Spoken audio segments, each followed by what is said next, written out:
use as known impactors and compare with all the other asteroids in the solar system. Can simulations and AI, can those things fill in the gaps where perhaps telescopes and other imaging tools can't? Absolutely. Since the observations get more complex, the physics gets more complex. And if the physics get more complex, the mathematics becomes more complex. And at some point, you can't solve your problems analytically anymore. And then this is where the computer comes in. Now we have this trained neural network. We have a way of calculating in a fraction of a second whether or not an asteroid is potentially dangerous or not, and therefore deserves more attention or more time to spend on for really finding out if it is dangerous. When it comes to hunting asteroids, time is critical. What we can do about a potentially hazardous object depends a great deal on what we know about it and how much time we have before the encounter. We'd really like to find them when they're decades away, because the more time you have, the more options you have, and the less energy it takes to move an object aside. It also means we might not have to resort to launching a nuclear warhead at an asteroid. Until recently, pretty much our only choice. That's an option of last resort in my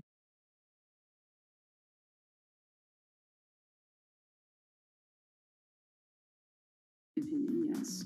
We have lots of options available. You can just simply bump into the object and just nudge it out of the way. That's one possibility, and that's kind of, in a way, sort of the simplest thing to think about, just nudging it off its path a little bit with, a massive object, a spacecraft, let's say. It's kind of like bowling, if you will. If you have a long time or a long stretch of runway in the lane, just a very small twist on the bowling ball will make a big change in where it ultimately ends up. Another option would be something where you take a very big, massive spacecraft and you park it next to the object and you use the force of gravity as a towing rig. That takes longer, though, and you need to be able to send a pretty massive spacecraft, and it obviously depends a lot on how big the asteroid is. Other options start to get more and more complicated, and they range from painting one side of the object a white color and painting the other side dark, and then letting the pressure of light sort of perturb its orbit. In a departure from the lab and computer simulations, NASA has real plans to rehearse kinetic impact deflection. In 2021, the agency will launch DART, the Double Asteroid Redirection Test mission, which will intercept a 160-meter asteroid in 2022. Better to practice now before we have to deal with an actual threat. In the meantime, discovering asteroids is our best bet. Thousands of scientists and amateur astronomers around the world make up an informal network that survey the heavens. But that may not be enough. NASA wants more resources to map our solar system and better technology. We need to ramp up our network of sensors, and also we need to just continue to strengthen our network of international observers so that we can get follow-up, because we find these objects when they're distributed all over the night sky. Once we get more observations, we get better data, we can make better predictions. If you look at the big impactors we have had in the last, let's say, 20 years, or maybe 30 years, or 50 years, most of them we haven't seen coming. So the real danger, I think, comes from the objects we don't know about, and not from the objects we do know about. This particular natural disaster, like a lot of natural disasters and like climate change, is a problem of the global commons. So the thing that we risk collectively is that it sort of then becomes nobody's problem, and nobody takes ownership over it. The asteroids are all over the sky. They just truly cross boundaries and borders with a second's notice. I kind of imagine in the future, maybe lots of small satellites around the Earth that are always going and looking outward. I mean, I think it's something worth investing in. It's our existence at stake, right?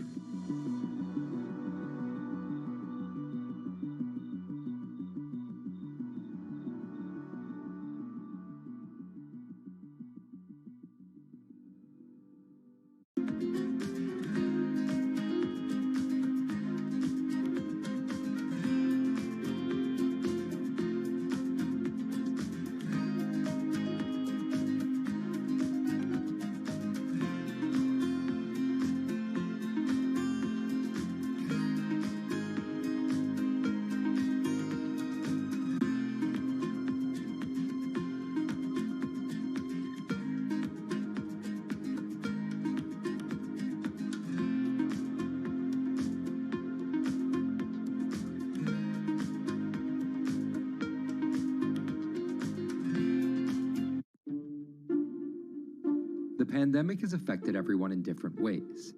Some pass the time by baking. Homemade sourdough bread. Do I need to say more? Some chose to binge watch Netflix. It's your game. Or maybe you started a garden oasis in your backyard. Next, I'm going to put my lettuces in. But for millions of others, I'm going to be posting stocks that will boom. They wanted to uproot the financial industry. Let's just lock it on up and take $15,000. Here's a stock that can change your life. I see a stock going up and I buy it, and I just watch it until it stops going up, and then I sell it. I have gained over $3 million. I want some free money.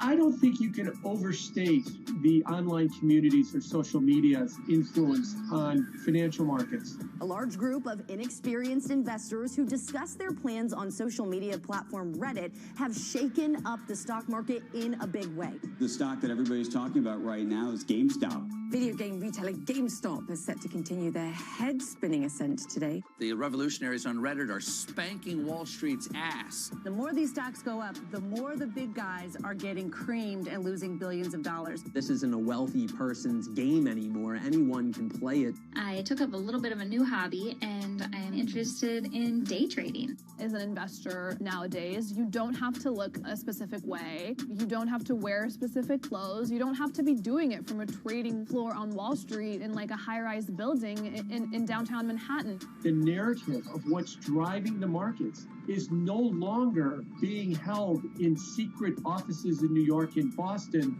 of privileged people talking to other privileged people. It's right out in the open. It's on Twitter, it's on Reddit.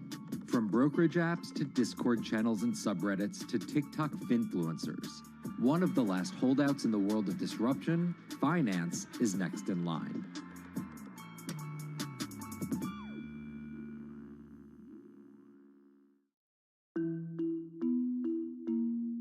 Investing should be as ubiquitous as shopping online.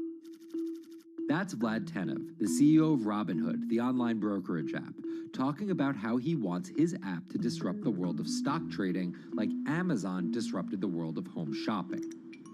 And I think that speaks to exactly the mission that a platform like Robinhood has, which is to democratize investing. Robinhood was started in 2013 by Vlad Tenev and Baiju Bhatt in, where else, Silicon Valley, as an alternative to the big brokerages, but with one big difference. As they were building the social network around finances for people, they realized that there was a gap in the market and that free trading could become something that they could bring to the markets, they could disrupt the industry. While no-fee trading is industry standard today, it was unheard of when it was first introduced. The online brokerage industry was really innovative when they came on the scene 10, 15 years ago, but they kind of stopped innovating where you haven't seen those commissions come down beyond $5 or $6 or $7. Robinhood think that by offering zero commission that they're going to push people onto this platform. And on top of no-fee trading, the customers Robinhood was courting have been long overlooked in the world of finance. So the typical customer of a Charles Schwab, for example, is putting a lot more money in that brokerage account than the typical customer at Robinhood. Even today, with all of its popularity, the median account size is about $240. There's Fidelities in the Schwabs and the E-Trades of the world. They look down their nose at those kind of accounts. I don't want a $1,000 account. They're just a headache. I want a $100,000 account. This is key here, right? Because the thing about Robinhood that's different than every other single brokerage platform is how easy it is to use. The design of the Robinhood app really has in mind a user who might be coming at this absolutely cold. The fonts are very well sized, the shapes, the colors, all of that is something that the founders of Robinhood paid really close attention to. And by creating an interface that catered to a newer investor, they were able to gather a pretty healthy group of customers. And by 2019, they had about 10 million customers. Those 10 million customers were a huge success story for Robinhood, but no one could have predicted its explosion after the arrival of COVID-19. remain indoors to the greatest extent, and 100% of the non-essential workforce must stay home. What we saw when the pandemic hit was the growth of Robinhood users absolutely turbocharged. And oddly, you saw this surge in interest in stock trading. Then they saw the absolute surge in 2020 in customer growth. And now, by many accounts, they have more than 20 million customers, which is pretty extraordinary. So the next step for them is to figure out how to monetize those users and how, even with their small account sizes, to get them to grow with the company and, as it releases more products, come along with them.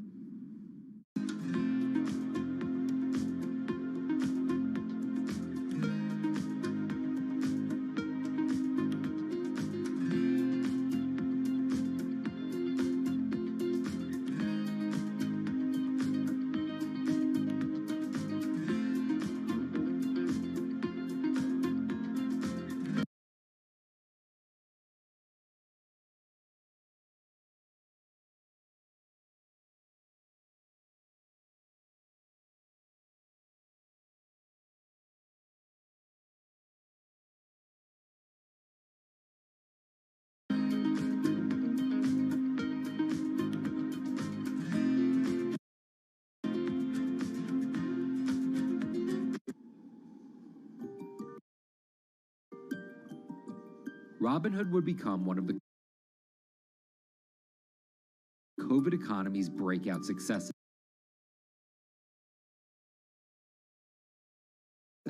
Robinhood traders, as they're called, became the shorthand explanation for the frenzy of often speculative retail investing after the pandemic lockdowns.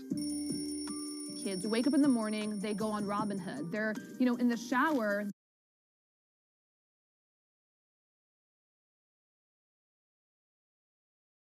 They check Robinhood. Kids are learning how the stock market works at 18 while they're at school, checking their phones in between classes because notifications pop up telling them what their stocks are doing that day. Ways their parents could have never even dreamt of. That is sort of key when we talk about the divide between older and younger generations, is that the younger generation is exposed to so much more information and tools at their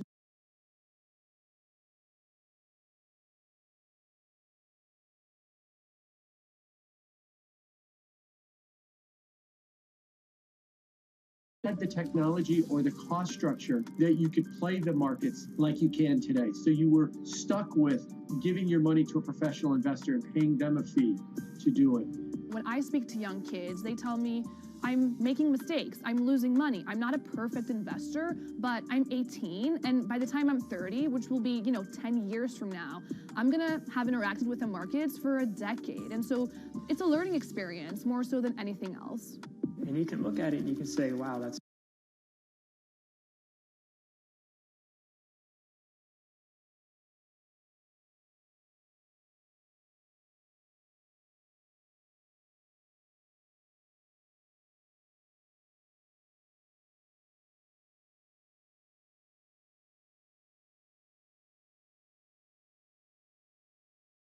Fast forward to 2021, that's being done on the internet now, and that's being done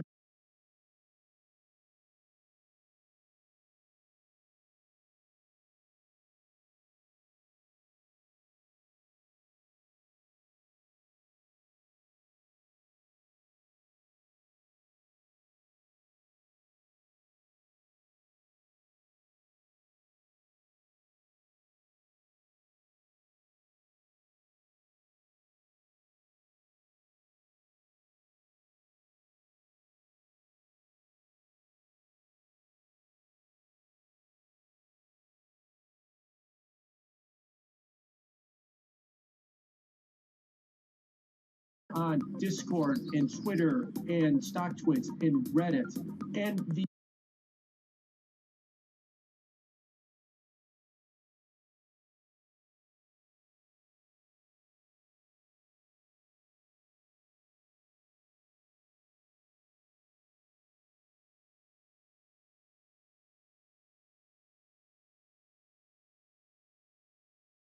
impact is very similar, but orders and orders of magnitude larger.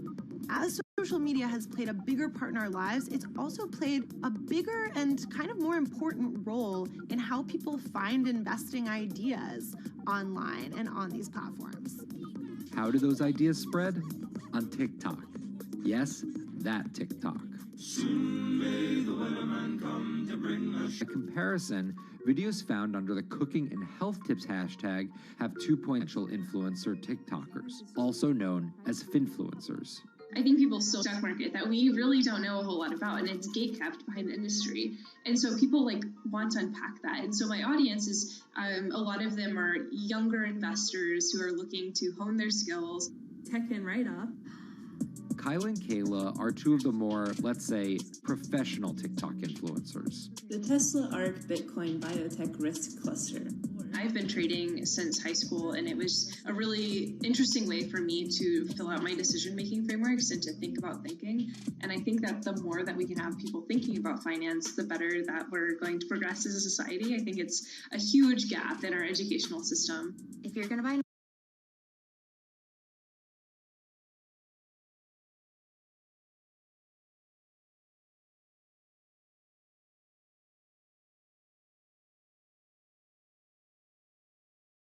TikTok's algorithm does not reward calm and measured videos about responsible investing.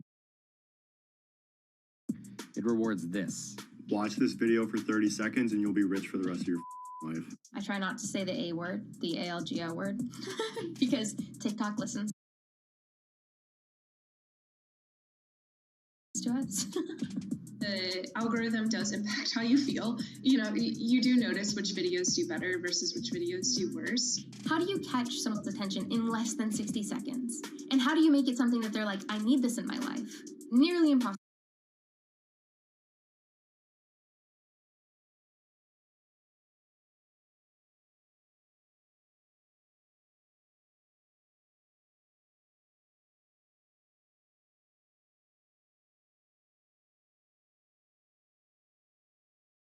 To do that in 60 seconds. But the people who perfect it are the people that you're going to watch and going to stick around. And where people are sticking around? Reddit. And its nearly countless subreddits about finance.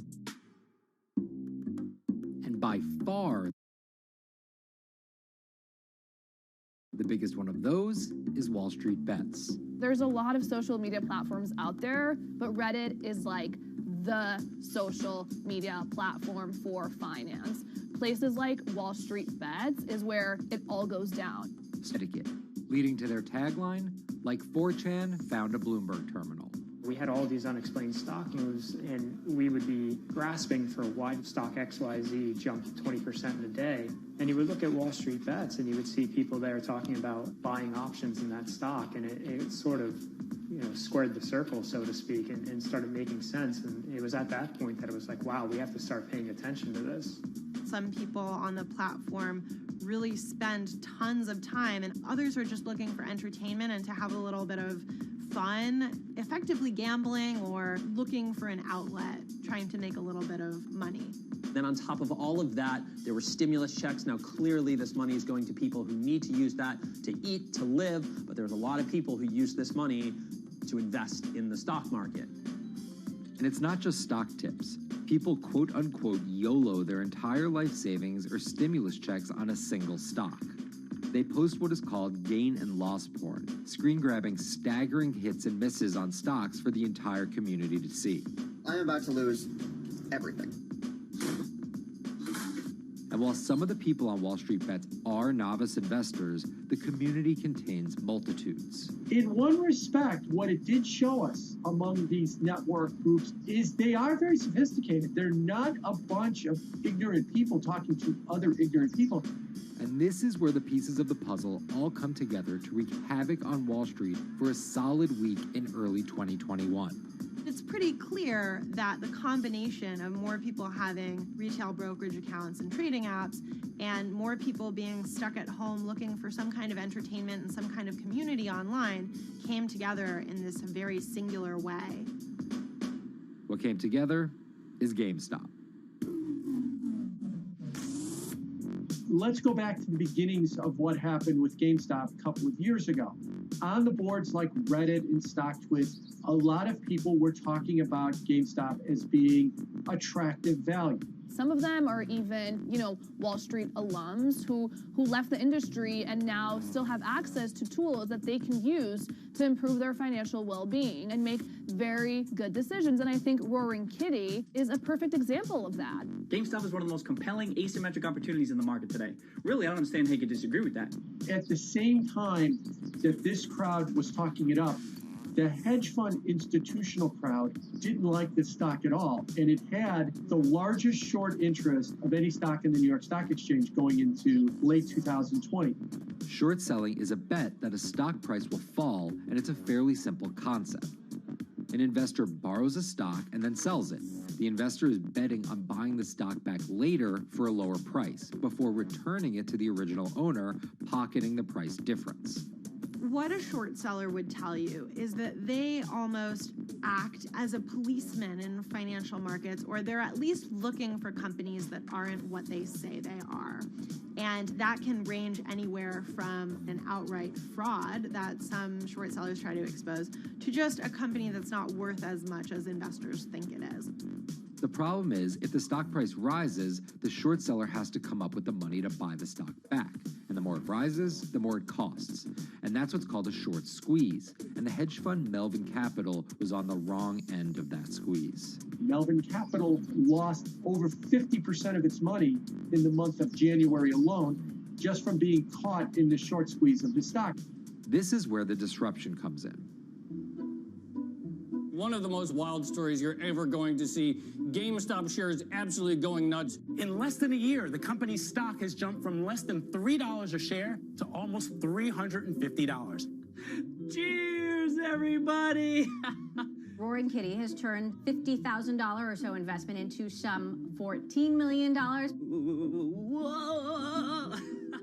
Investors all over social media use the free trading app Robinhood to wreak havoc on Wall Street. They're actually piling on into some of these stocks to really hurt the professional short sellers. And they all used Reddit, Twitter, TikTok, and Discord to tell one another to keep buying and, quote, hold the line and not sell GameStop. People are getting cheerleaded for jumping in, buying at the highs. They're saying, keep going.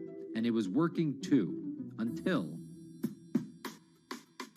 Thursday morning, the trading app Robinhood sent out this tweet.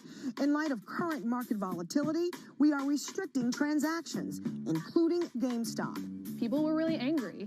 Robinhood was supposed to allow the regular people to play the same game these big boys are playing. But instead, we were all taken for schmucks, and they screwed us. Shares of GameStop are jumping again now that retail investors are being allowed to buy shares of the stock. But what we learned is that when people organize online, they have the ability to disrupt the market. And it was a big sign. The ivory walls of the institution aren't as powerful as maybe the institutions thought them to be. I don't know if pumping up GameStop was the best use of billions of dollars, but I think that as a signal to society, it was pretty interesting and powerful.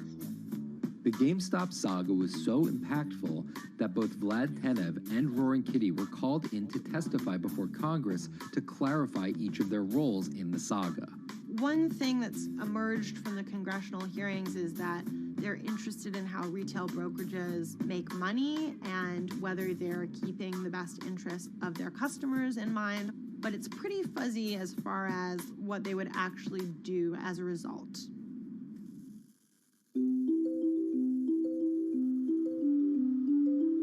While the frenzy around GameStop eventually subsided, it didn't take long for retail investors to find other areas to invest their money. Take a look at Bitcoin going bananas over the weekend. Bitcoin forms a brand new all-time high. It was after GameStop started to drop that we saw Bitcoin really go up to over 60,000. How much further does this rally have to run? It's compelling to say that money shifted from one venue to the other. While correlation doesn't equal causation, there's a chart out there showing an inverse correlation on meme stocks going down and cryptocurrencies going up. There's definitely an aspect where people are making money on stocks and then moving, they're agnostic, they're not hedge funds. They can invest wherever the hell they want. it's a classic sort of momentum trade. They're going to wherever the winners are, and they're willing to jump on and, ride it. So whether it's meme stocks like GameStop, meme coins like Dogecoin, or entirely new ways to invest in art like NFTs, the new kind of retail investor is making its presence known.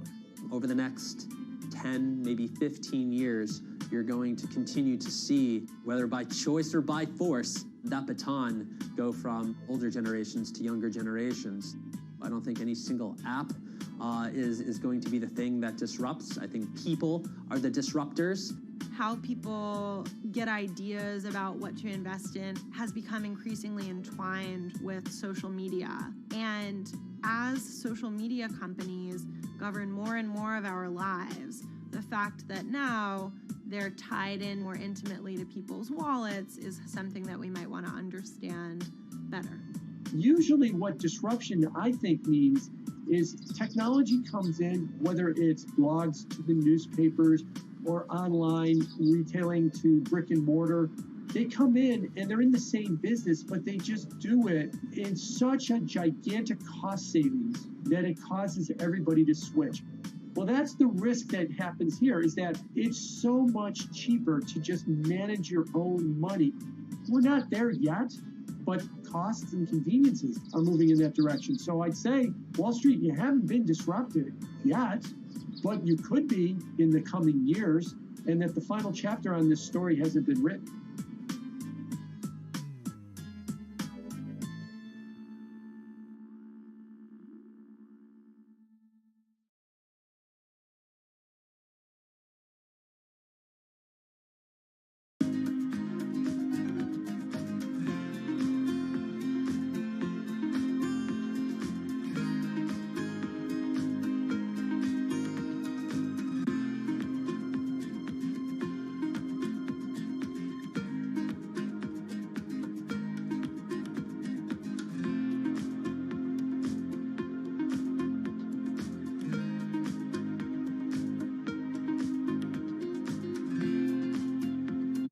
Meet Bloomberg's own David Nicholson. Now, his happy place is out in the field, on the open road.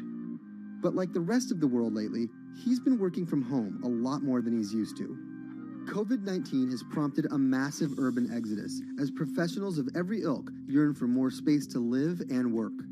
As a result, rural areas have exploded, and they're poised to experience a resurgence as more and more families pack up and leave the big city to try out life in the burbs. But there's one problem with that. Not all internet speeds are created equal. Anyone who might need to upload or download large files for a living may not want to pack up and move to that cabin in the woods just yet. Now, David's house isn't a cabin, but it is in the woods, and inexplicably, his internet is workable. My internet is okay. I pay a lot for it. It's around $140 a month. The download speed's great, and the upload speed is terrible, which is really bad for my work because I have to upload these massive files. But I'm definitely one of the more lucky ones in this community. Just a few miles down the road, my buddy has awful internet. It's usually under 2 down and under 0.2 up, so it's often unusable. Some days it's around 1, and other times it'll drop down to about 0.2, 0.3. I just want to be able to have internet at my house without having to go outside the normal ways of acquiring internet. It's really frustrating. We're literally a few miles away from downtown, and it just cuts off. This is a problem, and the solutions are not there yet, because getting high-speed internet in rural areas en masse is something our providers may simply not be ready for.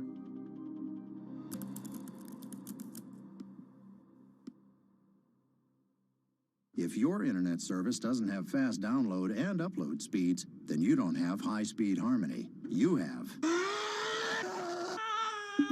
Americans on average pay about $70 a month for internet at home. But in rural areas, it could cost a lot more for a lot less service. So the pricing for a fixed wireless provider here can be something between $80 and $150 for about 25 megabits per second. However, gigabit service, which is 1,000 megabits per second and symmetrical, is running at about $119 a month or $130 a month. That's John Paul. He co-owns Spiral Fiber, an internet service provider here in Nevada County, California. And for the past 10 years, he's been trying to bring an affordable fiber optic network to town. It all started when he applied to be part of the pilot program for Google's fiber service. Across the country, civic boosters have been going to extremes, chanting, singing, and marching, trying to get the search engine giant to look at their town. The internet these days is crucial to be in the world, to be a part of the world, and to be connected to your community. Google ultimately went with Kansas City, Missouri, which left Paul on a mission to get funding to lay out fiber optic networks for gigabit service. Over the next several years, he would attend conferences and pitch venture capitalists and apply for grants to make his vision come to life. One of the biggest roadblocks to building infrastructure for the internet here in the United States are the existing large providers. They have their land staked out. They would prefer that nobody come in and compete against them. In 2013, we applied for a grant. We went down and met with the commissioners at the California Public Utilities Commission. It was an arduous process to get funded, but we finally did against all odds. We got a $16 million grant, and then we went out to seek venture capital. Then, in March of 2020, the pandemic hit the world. Everybody got locked down, and everybody came home, and everybody started using the internet. And I remember seeing on one of the local fixed wireless providers' websites, they've said, hey, we know you're all staying home, but please don't use too much video, and please don't use too much bandwidth. And I thought, that doesn't work. The U.S. connectivity gap is far greater compared to countries that are considered its peers economically. Some developing nations actually have better internet than rural America, like in Kenya, which has a state-of-the-art fiber optic network fed in from their coastline. The American connectivity gap does largely affect rural areas that are either outside of service coverage or simply prohibitively expensive. This is Rebecca. She and her family moved to Nevada County just a couple miles down the road from David. They took for granted that high-speed internet would just exist in the area, and it's not something they even bothered to check on before buying their house. Turns out, all they got was dial-up. We wanted to move where we had a little more space, room for the kids to run around, just be out in the mountains a little bit more. Having come from a bigger city area where Wi-Fi is pretty readily available, we hadn't really considered that in our purchasing of the house, whether that would be an option or not. When school started, and now that we are remote learning with our children and we're doing everything from home, we didn't have the option to do that at our house. So every day when school would start, we'd have to pack the kids up and we'd go to my in-laws' home. They have a little cabin up in this area that does have Wi-Fi already. Rebecca's situation is the norm in rural America. According to data from the Federal Communications Commission, just 4% of urban Americans lack access to broadband internet. That's compared to almost 40% of people who live in rural areas. But while that was the case, there were also racial and socioeconomic divides in terms of who had that access. In addition to that geographic difference, low-income African American students, Latino students, and first-generation college students were more likely than others to have only one device at home that's shared among multiple siblings and or lack access to that actual connection. For most American towns, there's also a lack of competition, forcing internet prices up. And large providers like AT&T and Comcast aren't incentivized to expand service to these rural communities. This is how Xfinity makes life simple, easy, awesome. So in our area, we have a small imprint of Comcast, but they're not going to go out to the more rural areas. It's just not cost effective for them to do it as a large company. In order to lay fiber cable, you're actually physically digging trenches into the ground. And for internet service providers, they're primarily focused on maximizing their profits. And so the fewer customers you have, in any square mile and the more fiber you have to lay, that's just kind of harder to pencil out from a purely economic standpoint. AT&T released a statement on the matter, expressing the need and desire for government assistance to fund fiber optic expansion to areas deemed unprofitable. Comcast released a similar statement encouraging more public-private collaboration on this effort. Federal agencies do offer grants to help communities build broadband networks, but many have argued that there's not enough flexibility on how to use these funds. The COVID-19 relief package passed by Congress in March and signed by President Donald Trump awarded $43.3 million to 51 projects on the East Coast alone. But it also stipulated that these projects needed to be up and running by December 30th. For contractors who plan projects months and years in advance, it's a scramble to rearrange their schedules to meet that deadline. So what we've been asking the federal government to consider is at least have, as long as the projects are getting started, knowing the projects are being put into place to expand both remote learning, working from home, and opportunities like that that are truly driven from COVID. We're moving as fast as we can regardless, but hopefully they'll give us some more time. Talking to John Paul, it's clear that he believes broadband is something that can transform a community and should be considered a public good. One of the first communities to come on in the United States with full-on gigabit service was Chattanooga, Tennessee. Now, they're a bigger city, but they're a city that was economically in a downturn. In the last 15 years, the city of Chattanooga has turned around in an amazing way. It's a nexus for young people to move to. It's a place where technology happens. It's not just about logging on to Zoom, to connect with your colleagues who might be in New York City. It's also your ability as a small business, operating in the town of Nevada City or wherever it may be to, quickly upload your payroll documents or something onto the cloud, or to quickly, swipe a customer's credit card. There's just some really basic business functions and mechanics that I think people in big cities really take for granted, and that are just going to be a much bigger challenge for small business owners in rural areas.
Historically, the marginalized people, you call them as untouchables or Dalits, they have been kept away from the center of the knowledge.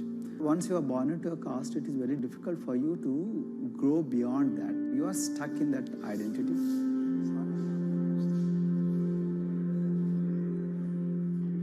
I think education is the best way of liberating them. So that's how I chose to work in education sector. The kind of education that we are giving to the marginalized people is going to change not just the fate of these communities in Telangana, but it is going to be the source of inspiration, source of hope for all the marginalized in this country.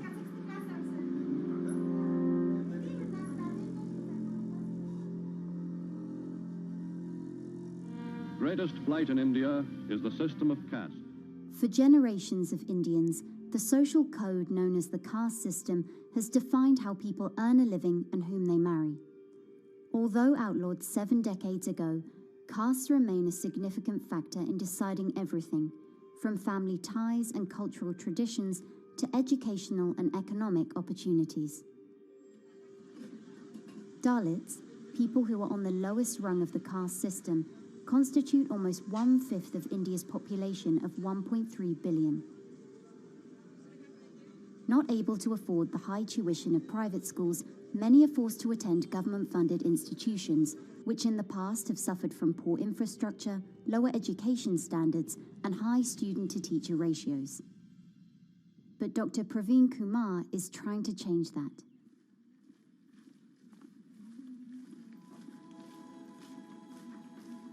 I am currently working as head of Telangana Social Welfare Residential Schools. So totally above 400 schools I manage. These are all residential schools for the students who are historically marginalized but talented and then poor. My friend also Of them, 60% are girls and then 40% are boys, because girls are more marginalized among the marginalized. Their voices are always suppressed. My approach to improve the conditions in the schools has been put your eyes and ears on the ground always. Talk to the parents, talk to the teachers, talk to the students, stay in the schools and then understand their problems, their challenges, both in classrooms and then the corridors and the dorms. Then go to the dining halls and see what kind of food they are eating, and then go to their homes and then what kind of food they are getting and what kind of challenges the parents have. Very good. 9th class. One of the important changes that I brought in after I took over was to complete the transformation of mother tongue to English medium, because English medium, as I said, English is the language of emancipation, and language that connects you to the whole body of knowledge in the world. So we had to train a lot of teachers. Refer to the dictionary also, okay, and find out the new meanings. As described about.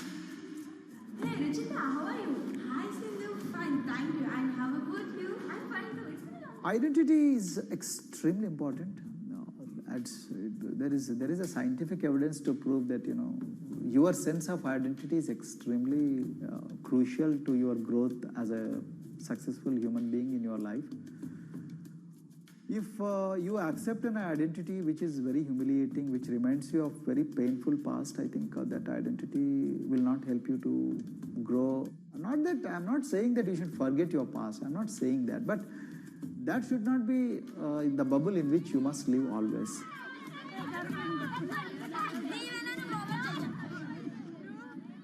Sweros is an alternative identity. S stands for state, W stands for welfare, Aero, SW and then Aero is Swero. So the idea is your dreams have to be skybound. So that is what we are trying to achieve by changing the identities. Like, you say, I'm a Swero and I aim to be a doctor. I am a Swero, I aim to be a top-notch engineer. I am a Swero, I aim to be a top bureaucrat of this country. I'm a Swero, I want to be a very good actor or a musician in this world. So these are the positive images that are associated with the identity.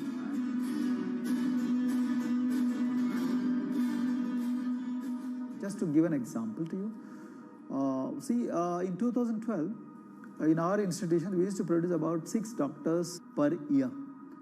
But because of our, this self-liberating ideology of Sveroism, we have, this year, we have produced about 189 doctors. This is phenomenal for any poorest of the poor people. You know how difficult it is to get into medical colleges in this country. So, but today, because of this ideology, the students have been able to achieve this, feat. Pujita has been a farm laborer, and her parents themselves are agricultural laborers. And then this girl used to sell vegetables, but thanks to the residential education institutions, she came to the Gaulidoddi campus, and then she toiled very hard for 1 year, despite many problems. And today, I'm so happy to share with you that she has joined one of the prestigious medical colleges in the state of Telangana, Usmania Medical College, and then in future, she hopes to be a gynecologist. So this is the journey our children are hoping for. Similarly, the Mount Everest expedition.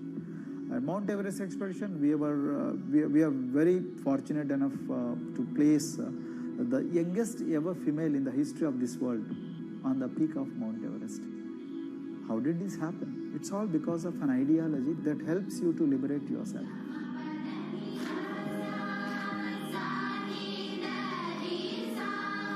We about a lot of extracurricular activities, and most of them got institutionalized now. So, for example, music. Similarly, the games. We have so many coaching academy. We have boxing academy. We have wrestling academy. We have handball academy.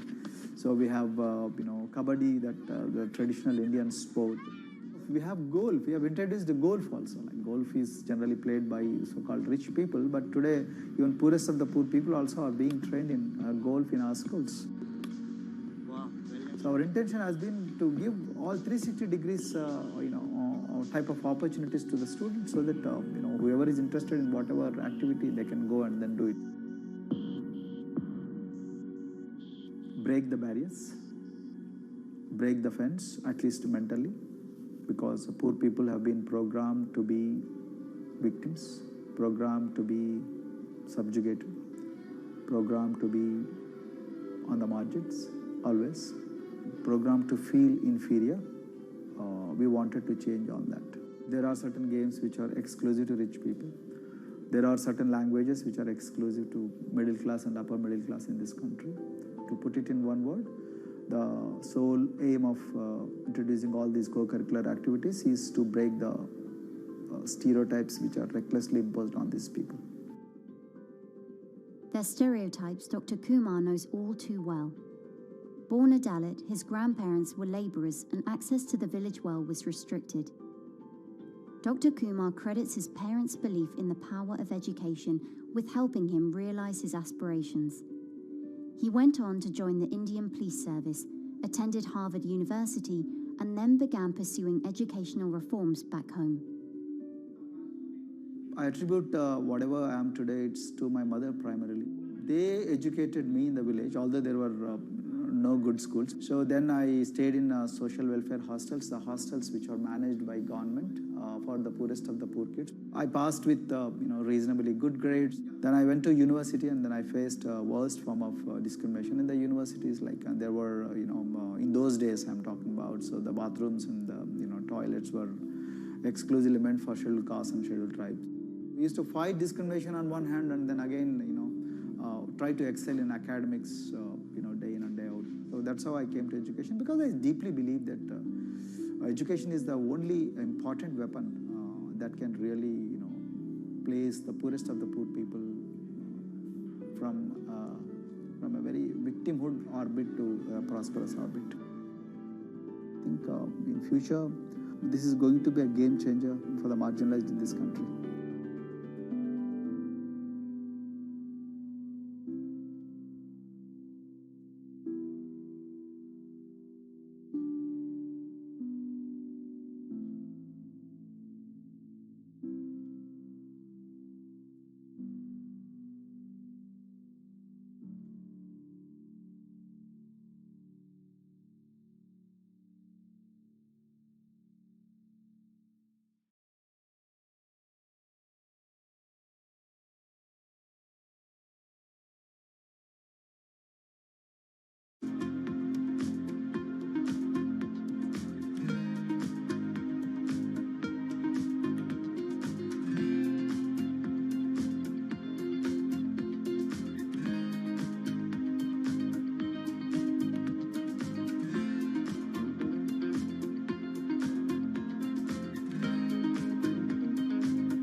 If you look at a thermal image of a city and then compare that to a map of vegetation, you'll find that where there's greenery, the temperature is lower.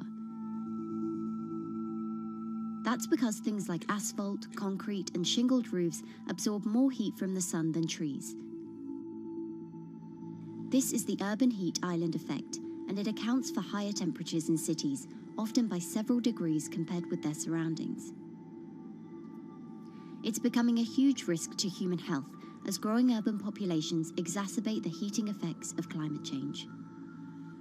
Heat waves kill more people than any other extreme weather event, more than tornadoes, hurricanes, and even floods. That's why urban heat island mitigation strategies are being studied in Singapore by a group of researchers. The government-backed project called Cooling Singapore is now in the process of combining everything they've learned to create a digital tool that can help cities all over the world, starting with Singapore.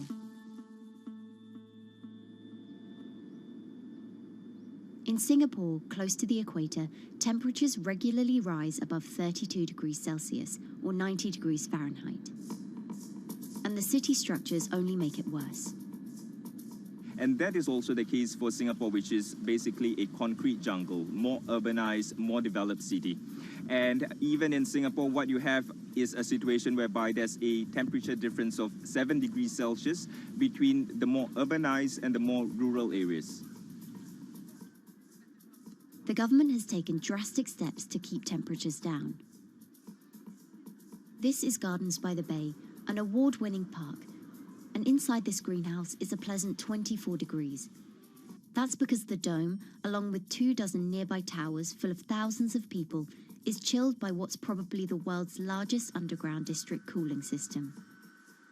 It uses a large central plant that cools water and then pipes it into banks, residential towers, an exhibition centre, shopping malls, and the city's iconic Marina Bay Sands hotel and casino complex.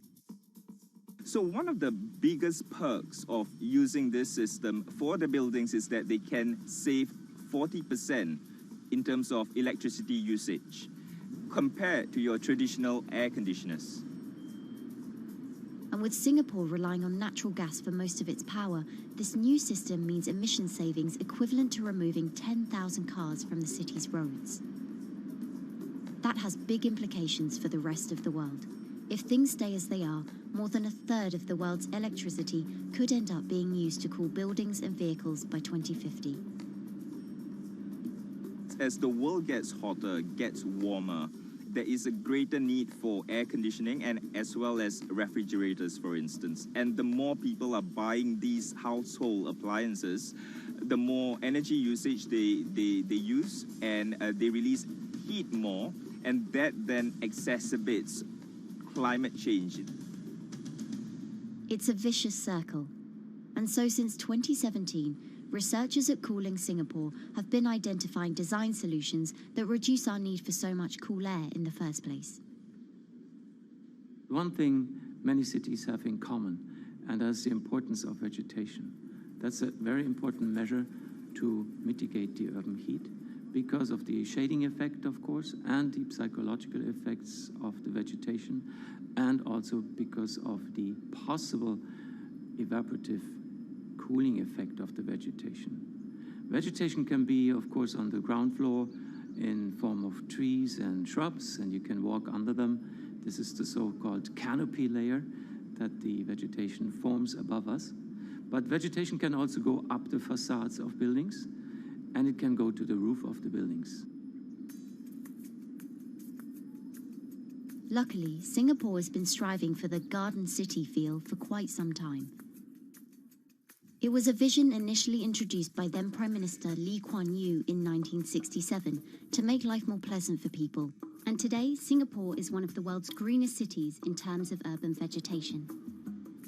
Kampung Admiralty, a community centre that contains health facilities and social spaces, now provides more green space than the plot of land it was originally built on.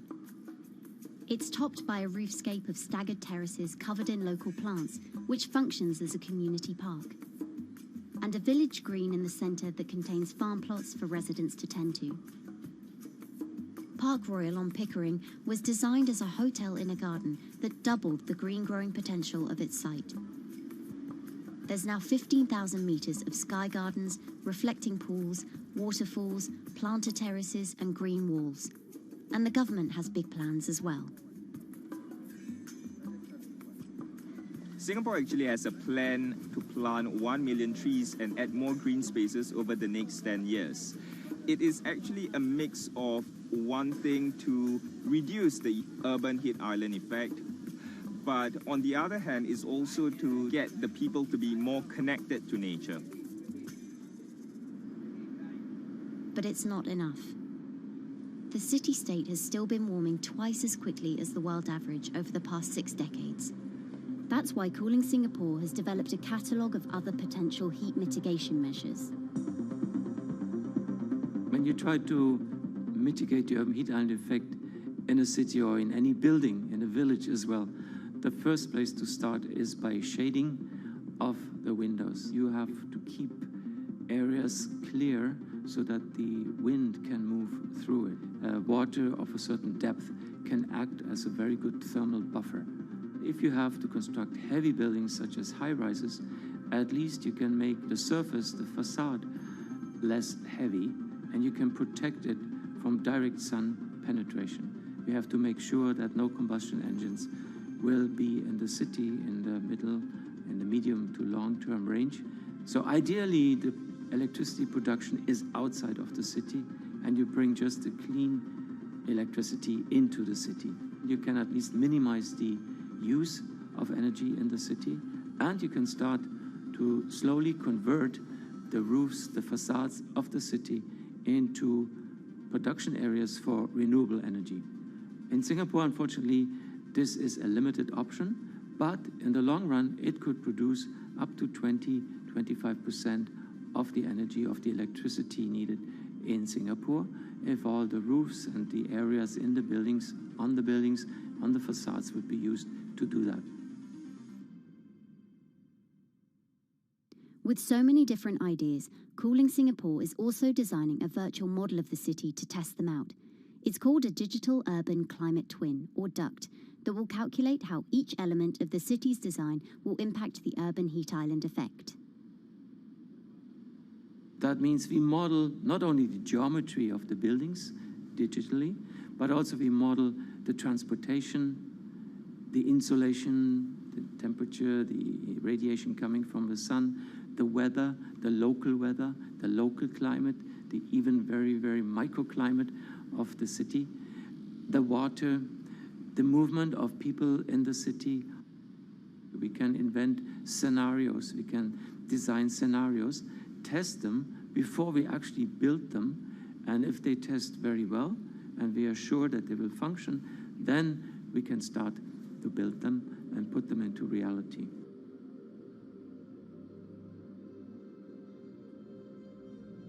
Singapore will be using this new tool to figure out which actions it should take next. And the model can be applied to any city, whether it needs to keep heat out or keep heat in, which will ultimately save energy, slow climate change, and improve our quality of life. So this is something that Singapore will be able to export, maybe even together with its city development systems that it already has. Singapore is one of the very few cities in the world that really combine this scientific approach with a very well-established urban redesign and urban design approach. Through its agencies and the combination of its agencies, it has achieved a lot in the past. If it keeps following the scientific path and the combination with the other knowledge in the city already, we think that it will be a very comfortable and very livable city in the future, even more than today.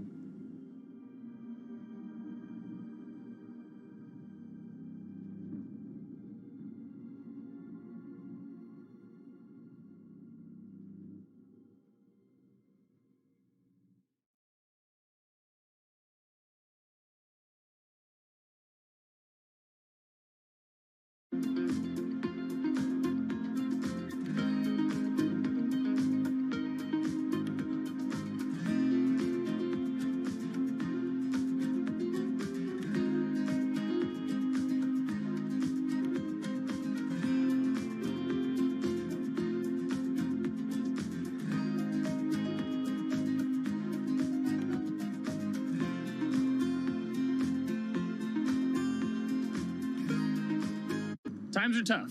Jobs are scarce. It's risky to be outside and around others. Seems like there's very few ways to make extra money during a pandemic. So I guess I'll just hunker down and binge social media until this all blows over. Wait, don't these people make money? How do these people make money?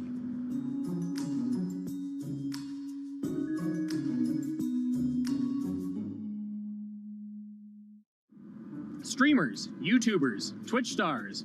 How do they make money? Is it a lot? Is it a lot of work?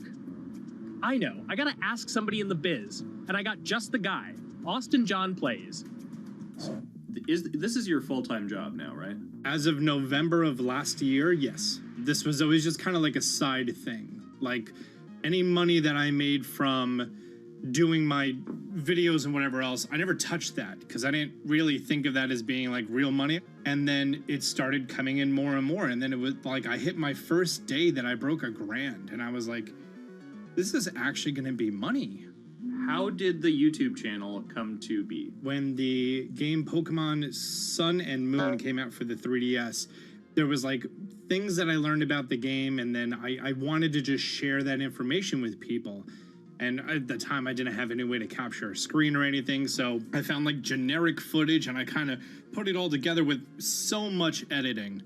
And that video got 6 views.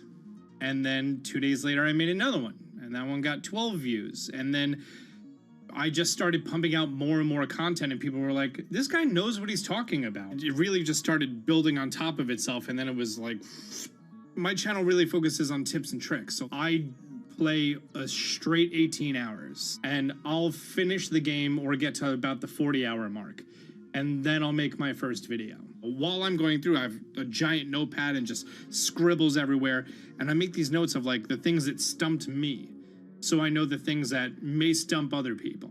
What do you need to think about if you're building your YouTube channel? 1, you need to do something that you're passionate about. Not that you like, not that you think you're gonna make money on, something you're passionate about. The other thing is something that other people are passionate about. It holds a special place to them. And third is, it needs to be something that people are gonna seek out information on. In order to enter into the marketplace, you either need to be better than everyone else, you either need to be faster than everyone else, or you need to be more accessible than everyone else. And you can't be more accessible because it's already on the platform. Granted, if you understand how the algorithm works, which is very similar to Google Analytics, then yeah, you can have a little bit of a head start. But if you're not doing it faster, and if you're not doing it better than everyone else, then why should anyone watch your channel? So my income as a YouTuber kind of breaks down to 3 different ways. 1, which is the bulk of it, which is ad revenue. Whenever you go and you watch a video and then there's an ad and then you wait 5 seconds and you hit the bottom right corner and then you go on to the next video, or a non-skippable ad, or the video starts immediately, you get the little banner ad at the bottom, or if you scroll down from the video, the first thing that shows there is an ad. Those are the 4 different types of ads that can appear on every single YouTube video.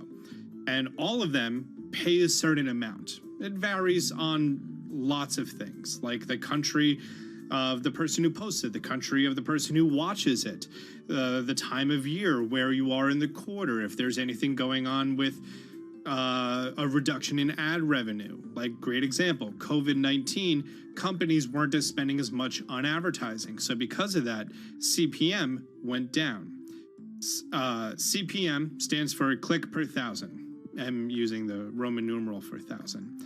And that means that for every 1,000 views, you get a certain amount of money. Now, on low ads, when I first started off, my CPM was 30 cents. So every 1,000 views, I made 30 cents.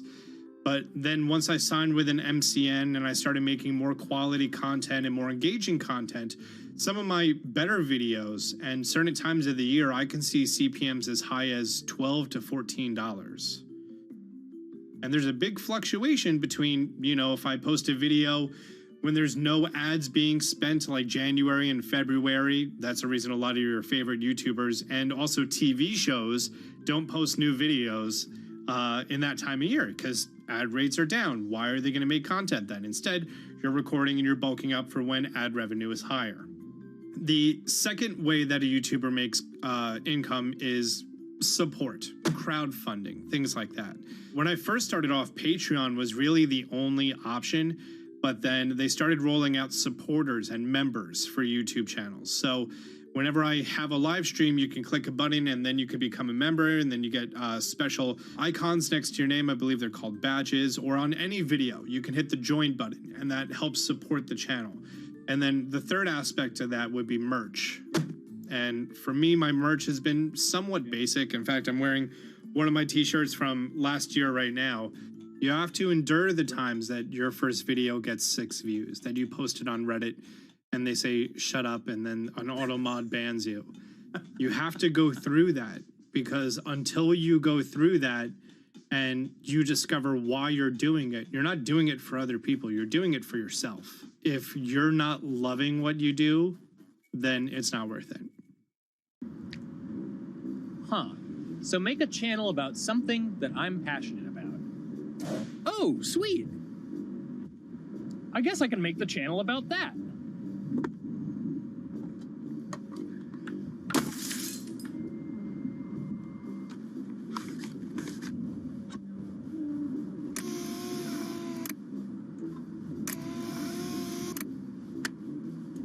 Now, how do I grow an audience? How do I get popular? It's all about diversification, right? You have to have a massive Twitter following. You have to have a massive Instagram following. You have to have a massive YouTube following. Of course, you have to be on Twitch, which is the key platform. But basically, any way you can get in front of your audience, you can engage with your audience, is going to drive those clicks, which ultimately drives the advertiser revenue that you get back from all of these platforms. It's me and Dan playing video games and talking in a funny manner over them. They're not just people who are good at games, they're actually people who are good at online engagement, online entertainment, first and foremost. You have the right to remain stylish. Anything you wear can and will be used against you in the court of fashion. The streamer is either very, very talented at the game. The best player in the game is generally going to draw a crowd because people like watching people who are very good. On the other hand, they're either very, very good or funny, charismatic, whatever it is on that side. Oh, no.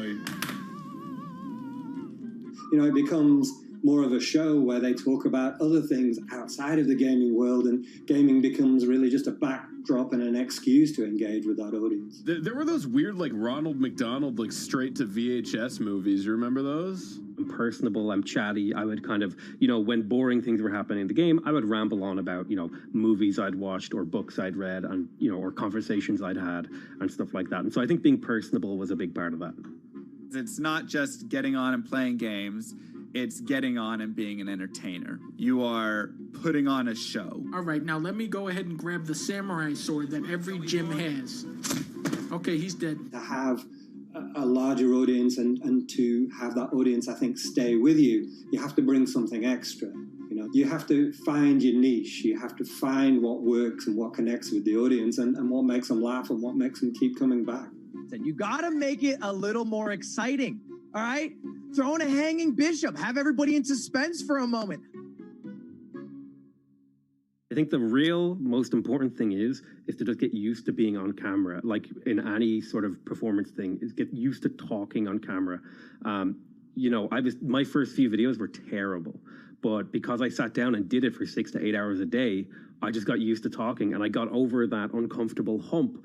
If you go into Twitch purely with the expectation that you're going to make money, make a job out of it, have all this growth, and it's going to be great, you're probably going to burn out prior to getting to that point because there's very little payoff for a long time, right? Like multiple years generally before you really start to see a payoff. And so, those first few times you're streaming, nobody is there. One person shows up every 30 minutes, says hi, maybe, and leaves, right? Like, it's very discouraging, I think, for a lot of people. And so you have to be there just loving it. You have to love talking to yourself when nobody is around. You have to love just the game that you're playing, all of that stuff, because it takes a while. And I think a majority of people burn out prior to getting to the profitable point of it. And there you have it. My very own YouTube, Twitch, Discord, and streaming channels all ready to go live. It's a veritable social media ecosystem just on the verge of thriving. So don't forget to smash like and subscribe and visit my Patreon for perks. Also, go to my merch page. And one last thing, stay cool, my friends.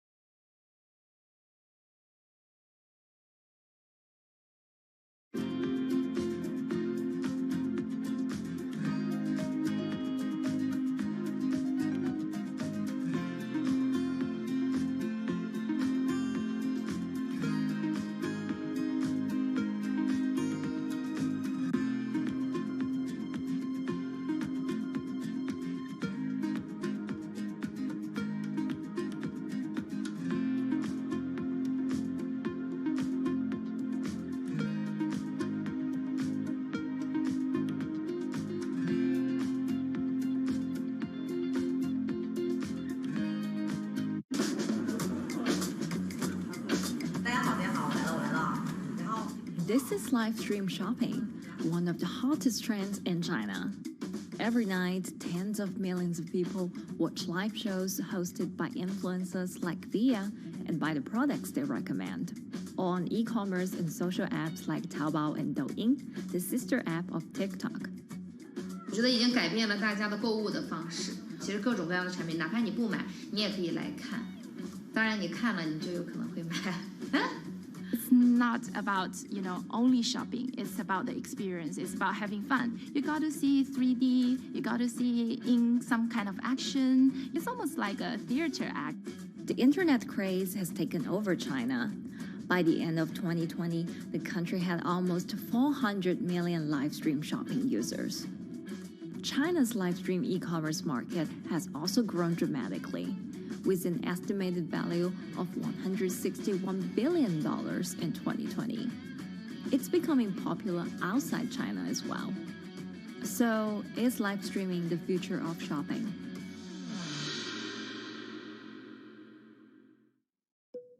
Live streaming is not a new thing. In China, it started in 2015 with the rollout of 4G. And it was first used for entertainment and socializing. Many live streamers performed for their followers or chatted to them, making money by receiving virtual currency and gifts. In the West, live streaming is mainly the domain of avid gamers. In China, it's broken into e-commerce. China actually has a very big e-commerce empire, so it uses these super apps, what we call that you have payment, you have search of information, you have recommendation system, and you have huge amount of goods available on the platform, and as well as a lot of consumers. So with this advantage, they merge these features of live streaming to make the influencers actually sell goods. Here is a perfect choice. Nice neutrals, beautiful print, nothing overwhelming, and the warmth and comfort of flannel. This is item. Traditional TV shopping involves a one-way direction, whereby a host introduces a product, demonstrates certain things, and say, call this number or something. But live stream shopping is live. That in itself is a very, very big difference. It causes different psychology. And live stream shopping is a very entertaining way of actually engaging someone else.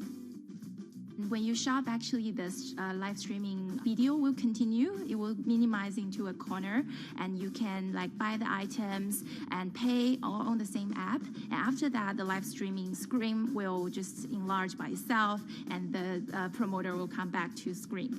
So it's very convenient. Taobao, one of China's biggest e-commerce platforms owned by tech giant Alibaba, added a live streaming function in early 2016.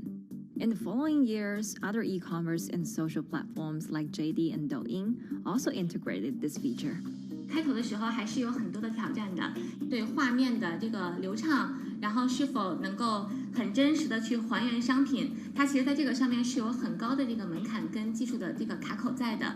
不管是我们的这个用户的接受度，还是商家的这个上手的这个难度都很高，但是这几年下来，基本上难点在不断被突破的。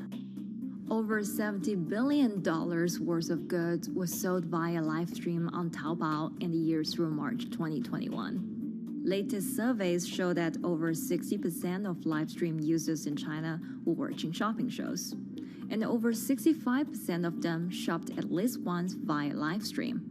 In 2020, live stream shopping got a huge boost during the pandemic, when millions of people were in lockdown and many retailers were pushed online. People, during the lockdown, felt like there's a need for more social interactions. This live platform creates an interesting kind of environment that gives people the sense that I'm actually interacting with you. And then live stream shopping brings in a lot more variety of things that people could buy and satisfy, the sense of losing control, especially during the pandemic. At the heart of this craze are the top influencers who have tens of millions of followers and sell products worth millions of dollars every night. They often use their star power to get bargains from retailers, which in turn boosts their own sales and influence. So if you think about China's live streaming, you have to know the king and queen of the influencers. the queen of live streaming, Via. She is actually having the biggest viewership and the biggest sales volume for a long time on Taobao platform. She can sell everything from like Gucci sunglasses, lipsticks, homes, and cars. One time she offered her followers to go on a Tesla ride with her, and she even, for once, sold a rocket launch in her live streaming room for 40 million yuan. The king will be Li Jiaqi, more widely known as Lipstick's brother. He used to be a cosmetic sales before he turned into live streaming e-commerce, and he knows a lot about the cosmetics. So he's the one that will actually put the lipsticks on himself when he's on the show. Top live streamers like Via and Li Jiaqi have become celebrities in China and can earn millions of dollars a year. Although not everyone can be as popular, mid-ranking live streamers like Tiffany still earn a good income through sales commissions. 如果说单从收入方面来讲的话，那主播的收入是比普通的工作要高很多。但是呢，主播这个工作时刻对身体，包括对精神都有很大的一个考验的。就是每天需要集中精力，然后长达5-6个小时，这种状态是很累的。而且这5-6个小时的话，你是脑子是不停的，然后嘴巴是不停的，然后手也是不停的，眼睛也是不停的。像我们做主播，不是说单一的只做直播一件事情，然后还会有选品的一些工作，然后还会有一些其他的事情排在里面，其实是没有个人生活的。那我觉得增强粉丝影响力的话，不是说某一件事情。可能今天做了什么事情你就增大了影响力，而是每天不断的内容的输出，粉丝不断的可能对你的了解，慢慢的信任你。里面有芝麻酱的味道，如果吃不习惯的话就慎买。A lot of successful live streamers are generally very good at communication. They're very good at articulating very simply what a product does, what a product doesn't do. In order for them to sell, they need to be trustworthy and appear trustworthy, and they need to, show in some ways that they're authentic, right? So for Via and Li Jiaqi, they are able to articulate that quite a bit through their body language, through what they say. For example, Li Jiaqi will also sometimes say bad things about certain products because to him that's his honest opinion, and sometimes people want to hear that. And so they seem very credible, they seem very trustworthy, and don't forget, they're also very entertaining and very interesting. If you're familiar with Li Jiaqi, he won a Guinness record for like the most lipstick applications to models in like 30 seconds. So if you're able to create a lot of buzz with interesting things that you do, people who may not want to buy lipsticks will also stream in just to watch what he does. And then from there, you might get hooked. 这就是一般女生出门的时候涂的口红的颜色。Live streamers also use sales techniques such as limited time or supply. This sense of scarcity can often encourage viewers to buy. The platform in itself creates and enhances some of these things because you see it live. Something we call social proof has taken over, meaning that, hey, other people are interested, other people are joining in, other people want the same product. And they add it in the chat and they ask questions and they say, oh, I want this too. What happens then? It makes the whole product even more scarce. But it's not just influencers. Local farmers, luxury brands, even mutual funds have also started their own live stream shows. Working with very top-tier live streamers can be risky. It's not necessary that the benefits will end up with the brand. So we see company executives opening their own shows. And we see like P&G have their own sales room, which runs shows every day as well. We also have like local governors in like small towns to sell their agricultural products. So the live streaming is definitely transformed the way product owners can think about how to reach their consumers, and it enables a lot of players to actually sell. Live stream shopping is going global. Merchants in Southeast Asia have embraced this trend. And in the West, Amazon has upgraded its live streaming function, adding interactive features like chat rooms. Companies, including Google and Facebook, are also developing and investing in technologies to integrate video and e-commerce. 直播电商它其实已经开始成为主流，它未来的发展空间跟潜力都是巨大的。接下来大家会越来越依赖这种购物方式，会变成一个比较日常化、比较规范化的这么一个趋势。If you look at the numbers alone, their numbers alone, Li Jiaxi's numbers or Via's numbers, you know that they can sell and you know that they can generate revenue. Are they able to sustain it over a long period of time? It depends on how innovative they are at changing some of the things that they do. But you can't expect consumers one day turn into virtual shopping for good. There will be the nature of us that crave to go into the store, to touch the goods and actually wear it and see how it looks like and walk around in that with our friends. And those things wouldn't be replaceable with live streaming.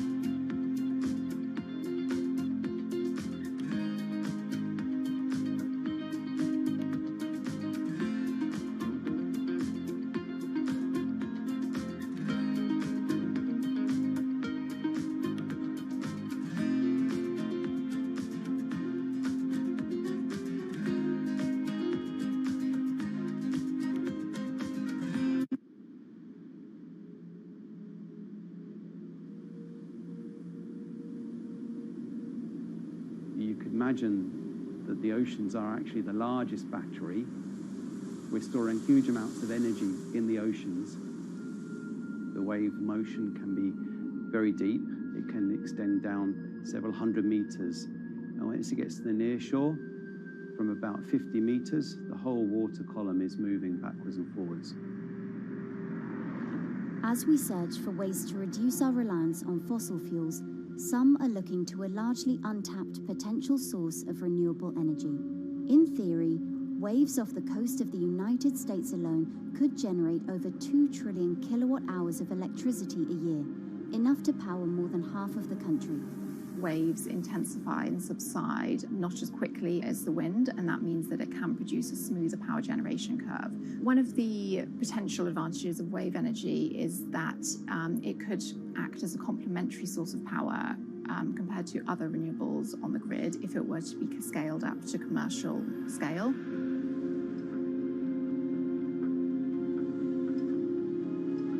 For decades, engineers have been trying to convert wave energy into electricity, but a host of technological and financial challenges have complicated their efforts. In the years from around 2006 to 2015, there were a spate of bankruptcies in the sector, and this was largely because of a lack of kind of continuous proven projects out at sea with reliable electricity generation. Since then, companies have been trying to develop the technologies at a steadier pace and with a smaller cash burn. But the same questions remain. Can companies develop devices and technologies that actually work?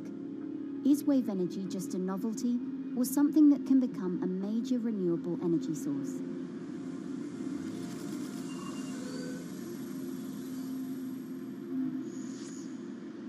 The sea is a very challenging environment within which to operate a power project. So seawater is corrosive and conditions are very rough. So this means that power projects don't have a very long lifetime, and it increases operating and maintenance costs.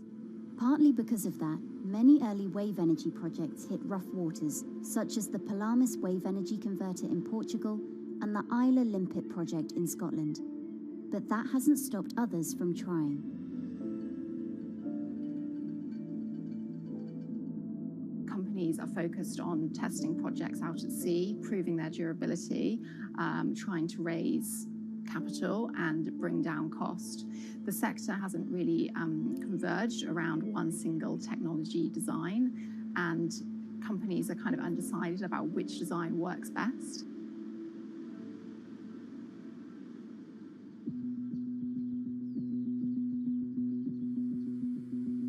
Finland-based AW Energy is a veteran in the sector. The first proof of concept of the company's device was made in the 90s after diver Rauno Koivusaari observed the strong back-and-forth movement of a hatch cover in a shipwreck in the Baltic Sea. the waves are generated far from the coastline. So the wind blows on the surface of the water, causing the water particles to rotate. And that rotation extends deep down below the surface. And the waves can be very long. They can be several hundred meters long. And as they come into the near shore, this rotational energy turns into an elliptical energy, and eventually backwards and forwards, as you probably noticed if you've been swimming on the seashore in large waves, you're pulled in and out. That's the energy that we're extracting. But there's a sweet spot where we deploy, so around 10 to 15 meters of water depth. That's where there's still strong wave energy coming in. After years of research, prototyping and testing, the company has deployed Wave Roller, a 350 kilowatt device in the waters of Portugal. Wave Roller has an 18-meter wide and 10-meter high steel panel fixed to the seabed via a floatable foundation. The panel moves back and forth with the waves, capturing the energy. It's submerged in the depth of 15 meters, so it's protected from the extreme waves. We generate electricity by capturing the movement with hydraulic circuitry in a machine room underneath the surface. That hydraulic energy we turn to electricity with hydraulic accumulators and hydraulic motors, and also a generator. The Wave Roller has survived large waves at sea for over a year and delivered electricity via an underwater cable to the grid in Portugal.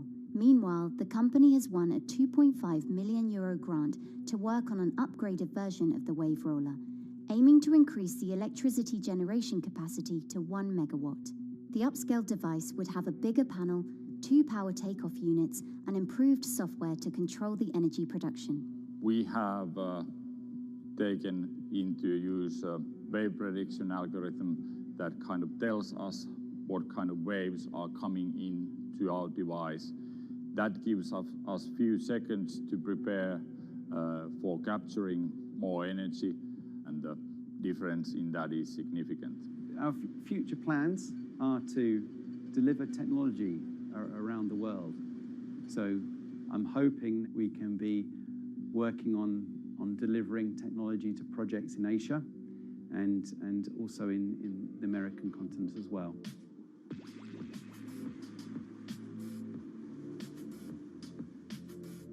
Meanwhile, Israeli company Eco Wave Power is taking a different approach to capturing the power of the ocean.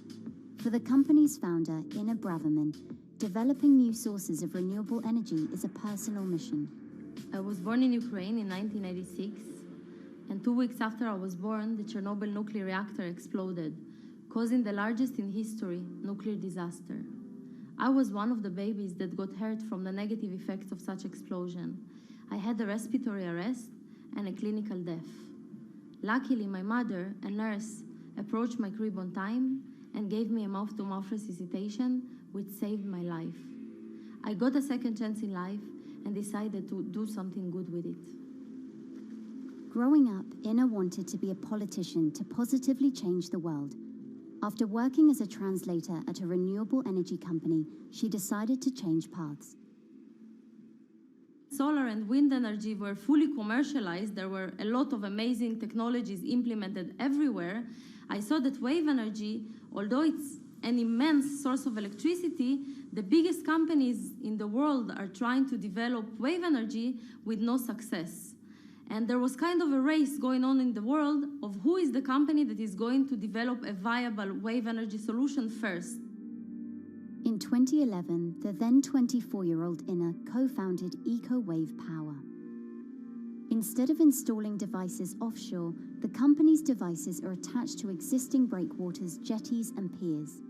Our technology is very cost efficient, especially in comparison to the offshore technologies, because we don't need any ships, divers, underwater mooring, or cables. We install on existing man-made structures, and all our expensive equipment, the generator, the hydraulic conversion unit, the automation, is located on land just like a regular power station. This is the EcoWave Power conversion unit that has been operating in Jaffa Port since 2014 until 2020. Here you can see how the technology works. Basically, the floaters are going up and down and pushing the hydro cylinders, which transmit biodegradable fluid into land-located accumulators. A pressure is being built, the higher the waves, the higher the pressure, which is used to turn the hydromotor, which is turning the generators. The whole system is controlled by a smart automation system, which you can see right here. And in case of upcoming storms, the system automatically raises the floater above the water level and keeps them in the upward position until the storm passes. The company has been operating a 100-kilowatt grid-connected device in Gibraltar since 2016, which is enough to power 100 households. Currently, Ina and her team are working on another 100-kilowatt project at the Port of Jaffa in Tel Aviv. The project will be also the first time in the history of Israel that wave energy will officially connect to the electrical grid. And our goal going forward is to expand it to all suitable breakwaters in the city of Tel Aviv and to supply a significant part of the city's electricity needs. Today, engineers and entrepreneurs are still trying to crack wave energy. Globally, only a few hundred kilowatts of wave energy are deployed, compared with gigawatts of offshore wind. But the field has come a long way in recent years, and with the right engineering solutions, this new power source could eventually become competitive with more mature renewables like solar and wind. I would have a lot more confidence in the success of wave energy companies today as opposed to like 20 years ago. But in the next few years, or maybe the next couple of decades, it will be more likely to be used in remote locations like islands that are otherwise dependent on expensive diesel power, or out at sea on gas decommissioning rigs, or for powering underwater autonomous vehicles. So definitely, wave energy can compete with other renewable energy sources, but I personally believe that this is not a competition. In order to have a 100% renewable energy friendly world, we need all renewable energy sources to work together.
Who are all these people from? Who are all these people from?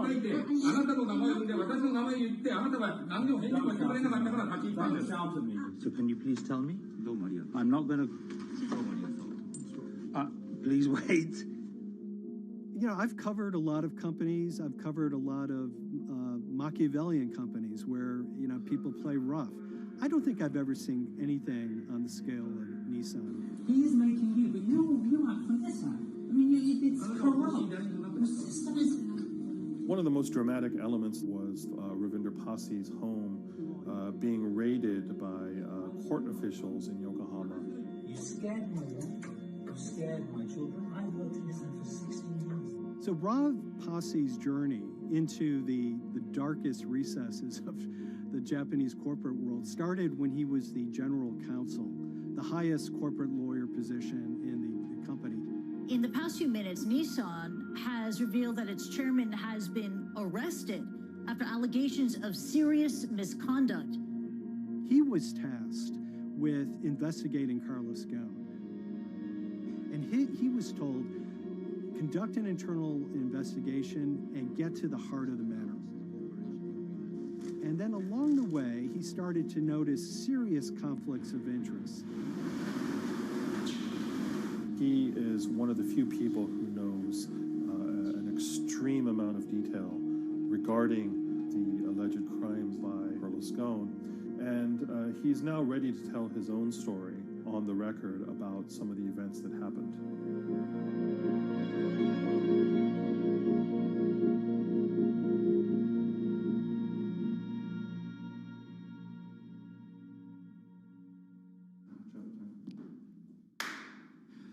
My name is Ravinder Passy. I'm the former Global General Counsel of Nissan Motor Co. Limited. And you could say, yes, I had a front row seat in terms of what was going on. When Carlos Ghosn saved Nissan years ago, he was depicted in Japanese comic books as this hero, and now maybe we'll see comic books where he's the villain. In corporate Japan, Nissan was quite an unusual company. It was led for 2 decades by a non-Japanese executive. Well, Carlos Ghosn was a hero in the Japanese business world. If you had a global business celebrity in Japan and worldwide, it was definitely Carlos Ghosn. In a country with few foreigners at the top, he stood out. But over the years, he saved Nissan from bankruptcy, allied with Renault and Mitsubishi, and turned the alliance into one of the most competitive in the world. Yet as the years went on, I think his ambitions changed a little bit. He started thinking about legacy plays, and one of them was to really tighten the alliance between Renault and Japan. And unbeknownst to him, there was a contingent of senior Nissan executives that were really felt threatened by that move. They really thought that they would lose complete control of the car company, and even in the government, there was probably a little bit of anxiety about a national champion in the auto industry falling under full-blown foreign control. Carlos Ghosn was an auto industry leader, respected by many in Japan. Now he's in jail. The arrest of Carlos Ghosn came completely out of the blue. This was in November of 2018. He was coming to Japan on Nissan's corporate jet for a regular executive meeting, and he was met on the tarmac by Japanese authorities who whisked him away to jail and charged him with financial misconduct crimes. So what happened was that a power struggle ensued inside the company, and somewhere along the way it was criminalized. By that I mean that there were allegations leveled at Carlos Ghosn about the way he reported his pay to Japanese authorities, the way he handled money inside the company, that in other contexts might have been a board action, might have been handled internally. A number of executives at Nissan decided to take this difference and take it over to the Tokyo prosecutor's office, and that unleashed a chain of events that would shake the entire auto industry. So after Carlos Ghosn was arrested, Nissan launched an internal investigation into the events that led up to his arrest. So Rav Passy was tasked with investigating Carlos Ghosn, and he was told, get to the heart of the matter, find out what Carlos Ghosn did wrong and bring it to our shareholders. It's really complicated because you had various things coming out of the weeds. 2018, the investigation has started, and we become aware of matters in terms of conflicts, actions by certain individuals that cause some concern because things might not quite be what they seem. So in our story, we really took a close look at Harinada and his role in Carlos Ghosn's downfall. Harinada is one of the most fascinating figures inside Nissan. He's also a lawyer. He's originally Malaysian. Hello, Mr. Hadi. And he had a meteoric rise through the company and became very, very close to Carlos Ghosn and other top figures. He had a front row seat at all the major strategic deliberations at the company. And when he discovered that Carlos Ghosn, as his final legacy play, was going to tighten the relationship between Renault and Nissan, he made a decision to go against Carlos Ghosn. And he became one of the key figures that decided that Carlos Ghosn had to go.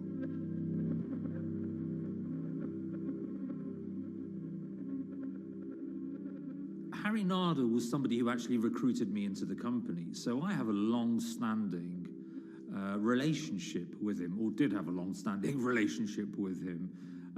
For many, many years, he was a mentor.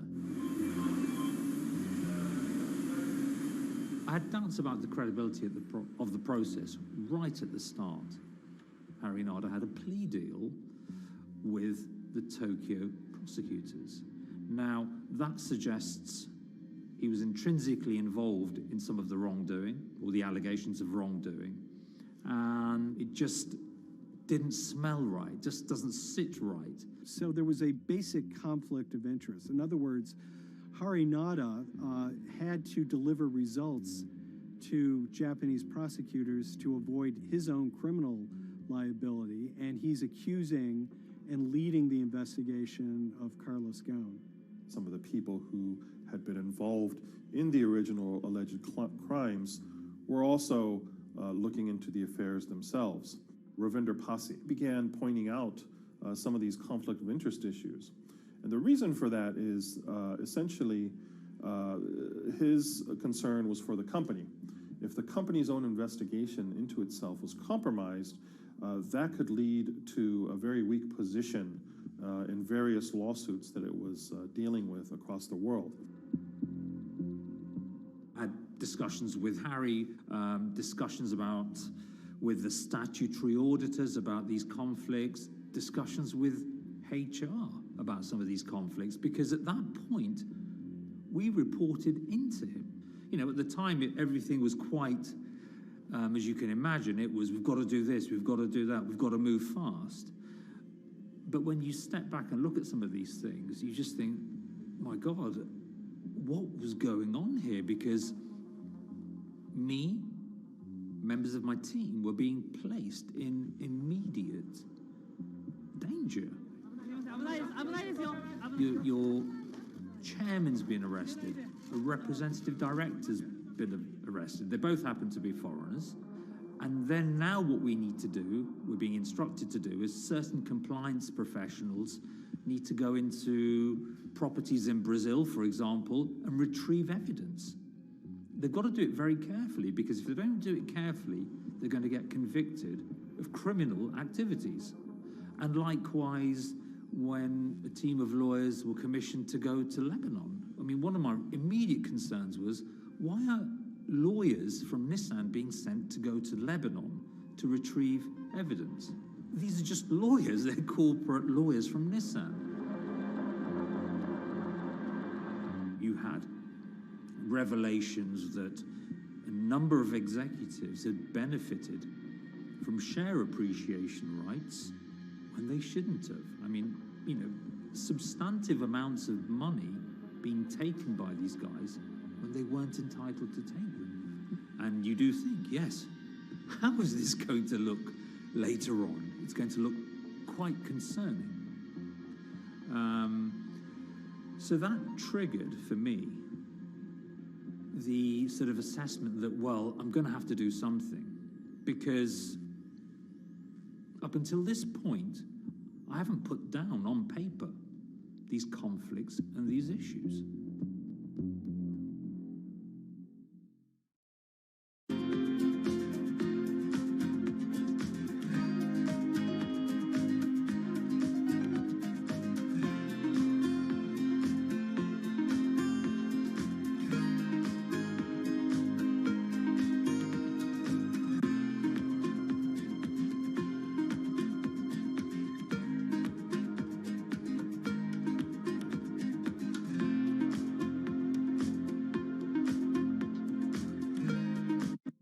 So Rav Pasi makes a fateful move. He writes this letter to the board listing every suspicion he has in great detail, backed up by evidence, backed up by memos, of why this internal investigation had serious problems. He sends the letter to the board and it's crickets. He doesn't hear much of anything. Nothing happened thereafter. Nothing at all. Just like it just gone into a black box. And he began to suspect that there was a desire, even at the highest level within Nissan, to kind of sweep these conflicts of interest under the rug.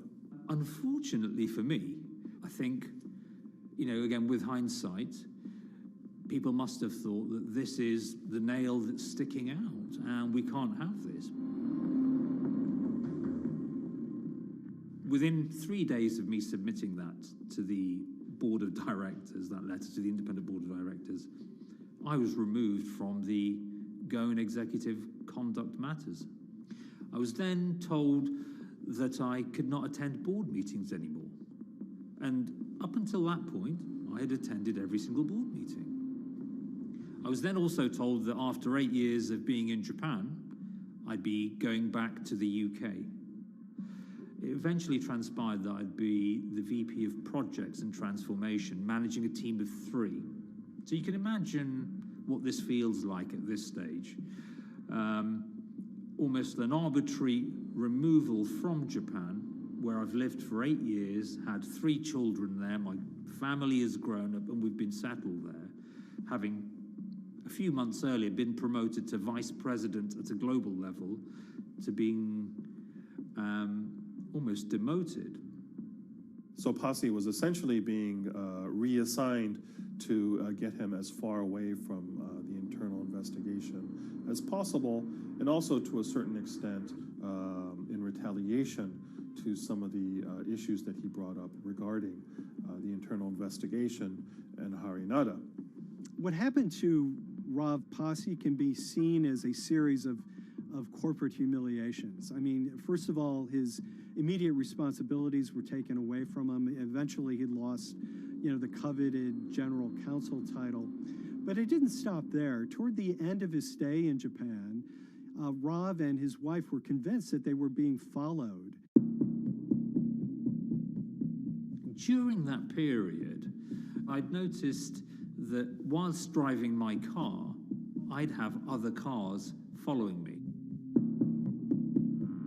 First time I noticed this was around mid-March, and I was driving, I can't remember where I was going, but this grey van, small van, just literally started following me. And I noticed that there was somebody in the car taking pictures. And lo and behold, we were absolutely being followed either by people on foot or other individuals, 2 or 3, normally 2 burly men in a car, different cars at different times, following us around. They were following the family as well. And, given I'd seen the Nissan security department behave in a very, very egregious manner with others in terms of following and surveilling, I was very concerned as to what they were doing and who they were giving this information to. Because if they're giving this information to the authorities, you do think, why? What's going on here? I mean, this is just not normal behavior.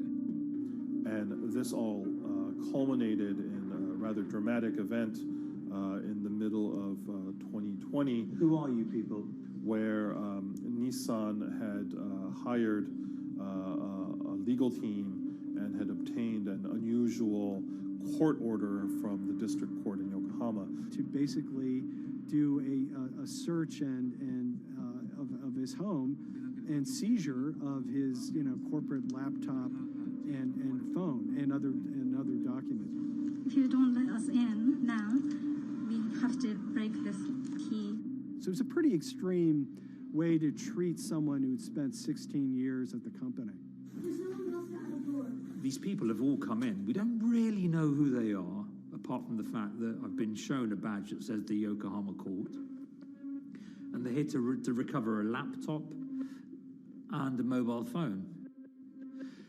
It was even more weird because I'd highlighted to the directors that certain Nissan executives were trying to recover this laptop and this phone whilst I was still in Japan. And I was very concerned because it had evidence on there that related to misconduct matters and other forms of inappropriate conduct.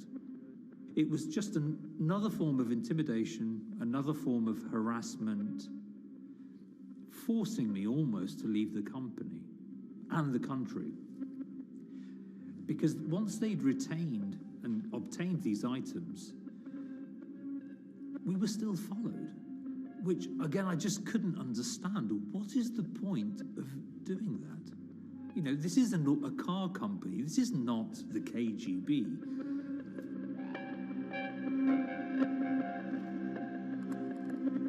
I think it's fair to say that Rob Posse didn't have full battlefield awareness of all the intrigue going on at Nissan. I mean, Harinata is interesting because he's both charismatic and charming, and one of the most brutal corporate infighters one could ever run across. This is a confidential company email, right? You should not have this.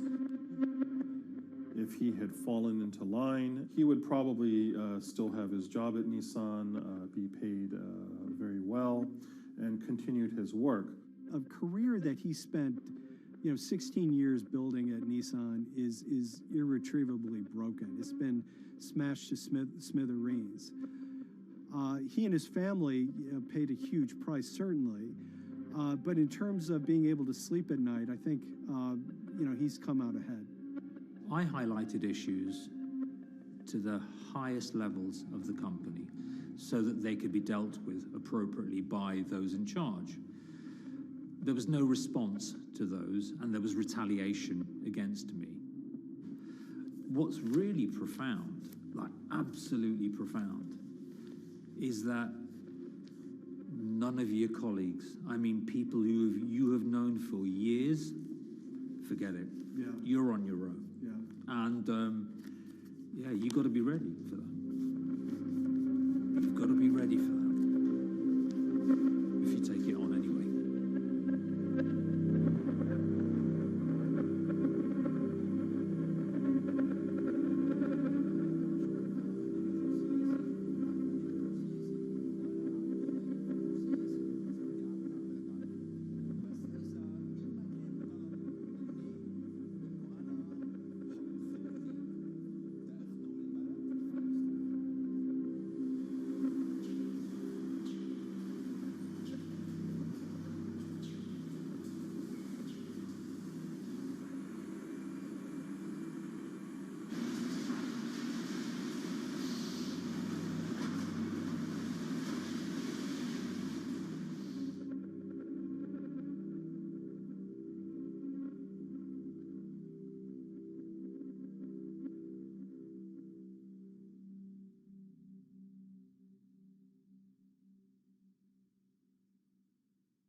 This is the awful truth.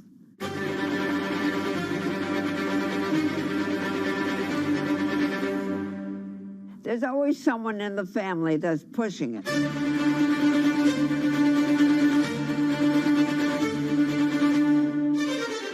This lady does not deserve to be taken advantage of, especially at your age with your own grandchild. Yeah. My grandma is having to sue them. I'm testifying against them. Nobody's talking. They're one floor below right now. I get afraid to go on the elevator. It's sad that it had to devolve to this. It's like a soap opera to me. It's a very sad thing. It's a family feud. A family feud. Here's a family that, on paper, you would think has the wealth that so many people seek, yet at the end of the day, it seemed to sort of rip everybody apart.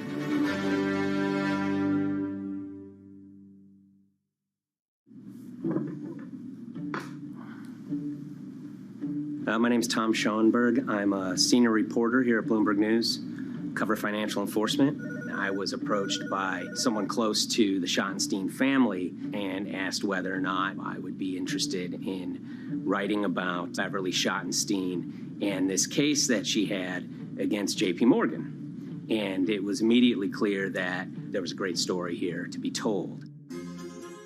So I started just, assembling all sorts of documents that the family made available to me. That included a diary that Beverly had begun writing when she started having suspicions about what was actually going on with her money.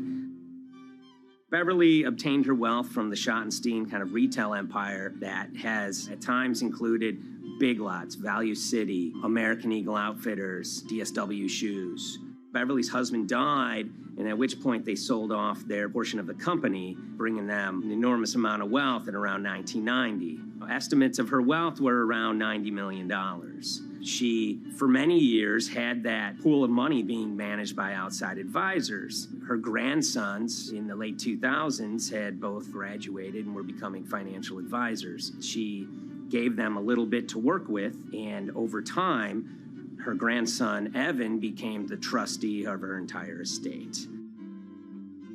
Managing sort of family money is not a conflict. In fact, some ways in wealth management, it's kind of how you get your start. It's kind of the seed that you need to sort of get going in the business. But Beverly started having suspicions that something was wrong probably in around 2016.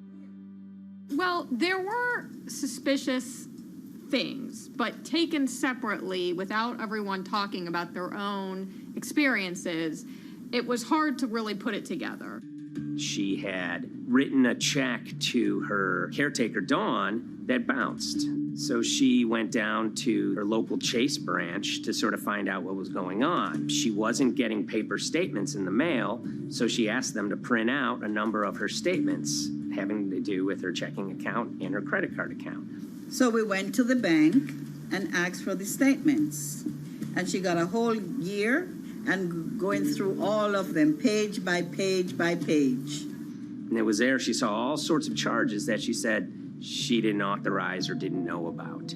I was becoming very, very suspicious. I was starting to look in the money part, and that's what bothered me more when I saw that money was going. And I was not a big spender. Around the same time, Dawn, she starts noticing Beverly's son, who lived in the condominium below her, came up with Evan with a shredder and started grabbing papers in her office area, including some with JP Morgan letterhead, and just started sitting at the kitchen table, just shredding documents over and over. Yeah, they came in one morning. They used to do it in the back. Through the back door, and they brought the shredder inside. And then they went in the drawers in the office and took out all the papers, and they started doing it.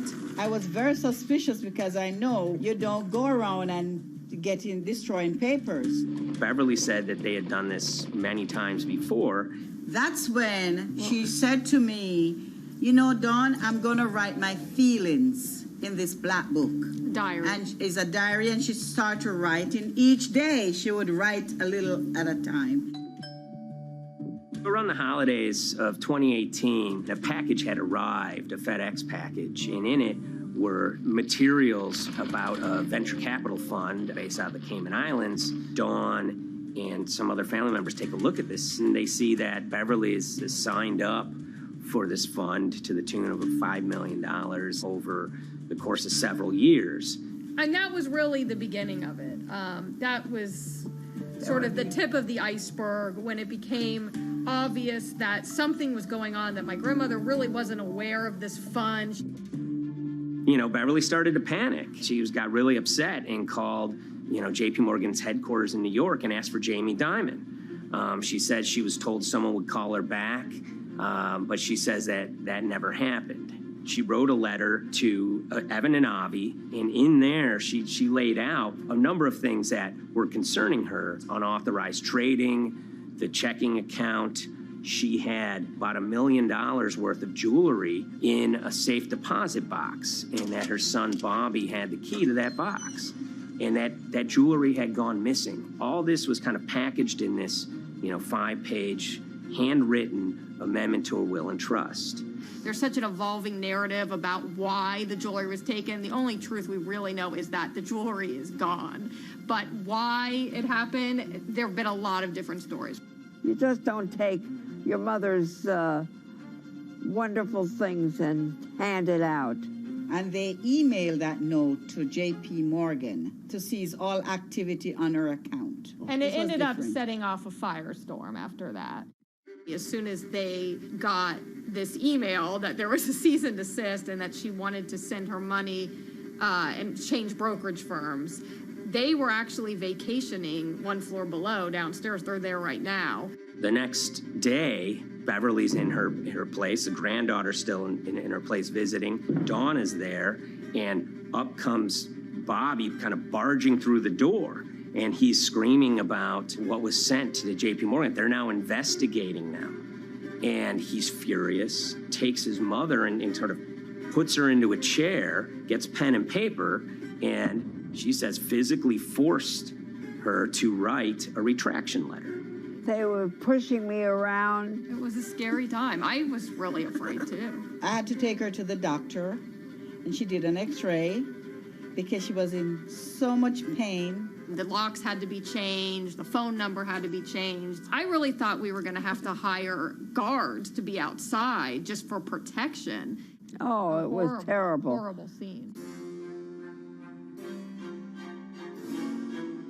Beverly brought her case before the Financial Industry Regulatory Authorities, usually known as FINRA. It took several months of hearings. She sees all sorts of transactions that's going on, hundreds of them that she claims that she never knew about, never authorized, but yet were logged in JP Morgan's files as having been direct requests from her. That included the sale of a large amount of Apple stock worth several $1 million, as well as all her stock in Big Lots. Over the course of their time with JP Morgan, Evan and Avi were making all sorts of trading on her account that was generating millions of dollars in commissions for themselves and the bank, yet she was not sort of getting any of the type of gains that you would expect sort of an $80 million account in a bullish market to be able to get. They issued a ruling entirely in her favor, finding that her grandsons, as well as JP Morgan, they were liable for violating their fiduciary duty, misrepresenting themselves, and they also found that the bank and her grandson, Evan, were liable for elder abuse. Evan and Avi, they were fired from JP Morgan. They issued an award of about $19 million. I reached out for comment, and JP Morgan emphasized that Evan and Avi were no longer with the firm and that their actions do not represent the sort of values of the bank. I reached out to Evan and Avi, heard back from their lawyer saying that, they disagree with the law and the facts that FINRA kind of used to decide the case against them and are seeing if they can have it withdrawn. Her son, Bobby, wrote her a letter, said his sons weren't criminals, and he also admits to taking her jewelry. And he says he needed it to pay off some bad business debts he had. They never once came up to say, I'm sorry. If there had been an apology and some acceptance, and asking for forgiveness from my grandmother, I don't think we'd be in the position that we are now. Since the piece came out, we've received dozens of messages from people, many of whom are telling their own sort of personal tales of, kind of financial advisors gone bad, or family members who got control of an estate and abused, those within. Seems that it's really resonated with a lot of people. I keep, hearing a lot of feedback about Beverly and how, a lot of people feel she did the right thing. You're never too old to stand up for yourself and try to right an injustice. She was adamant that she wanted to stand up for herself, but at the end of the day, they did wrong. It's a painful life lesson. You know, Beverly taught them that you don't mess with grandma.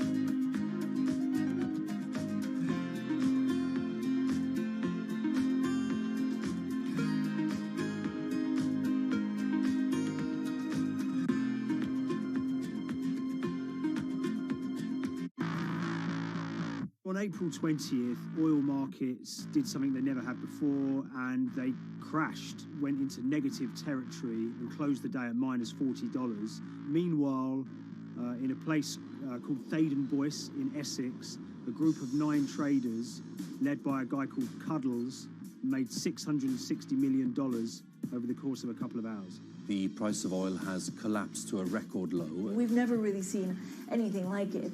WTI this morning down more than 35%. People maybe wouldn't have been so surprised if the oil price had fallen to zero, but the oil price went to minus 38. It went far lower than anyone had expected. And so lots of people in the market were saying, well, hang on, something else is going on here. A couple of months later, I started to get wind through a kind of network of sources that a tiny firm in the outskirts of London had made a huge amount of money that day and potentially had some part to play in what happened. The information we got was that 9 traders at Vega Capital London had made in the region of $660 million in one day. As a group, I think they made as much money in one day as Apple makes from its international sales in one day. I mean, it's an insane sum of money. Did they pull off a fantastic trade? Did they predict the way the market was moving and get it absolutely right? Or was there something else going on, and had they actually done something that breached market rules in a bid to sort of push the market? And that investigation is ongoing.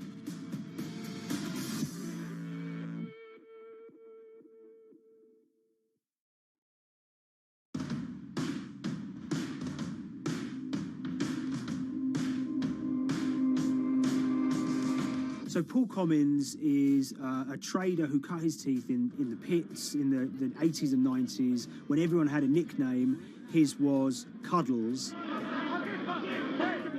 If you can imagine, that was a very sort of cutthroat type of world where people are doing, you know, hundreds of thousands and millions of dollar trades by shouting at each other, giving hand signals, and then sort of scrawling on scraps of paper.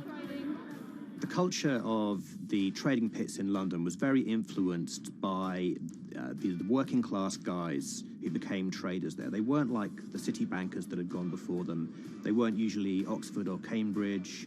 You know, they didn't wear Savile Row suits. They were ordinary working guys who happened to have a talent for trading. And a lot of them came from Essex. I think it was 400 traders in the pits, and Cuddles in his, you know, oil and gas pit was described to us as amongst the top 3. In amongst that, was very successful and made, you know, very large amounts of money as a young man. But, you know, inevitably, mechanization and the arrival of electronic markets was the kind of death knell for the pits. And in 2005, the IPE closed down. And when the pits shut down, a lot of the traders who worked there lost their jobs or quit or went to work for financial institutions. But Paul Commins decided to start his own trading collective out in Essex. Some of them are ex-pit guys, cut from the same cloth as him. Lots of them are actually sort of in their 20s, and they're his, you know, drinking buddy's son, or they're his own kids' friends from football. You know, they're young lads, hungry and ambitious, and he brings them into the fold. And fairly shortly, he's got, you know, maybe a dozen or so traders that they're independent, let's be clear, but they're all part of this collective.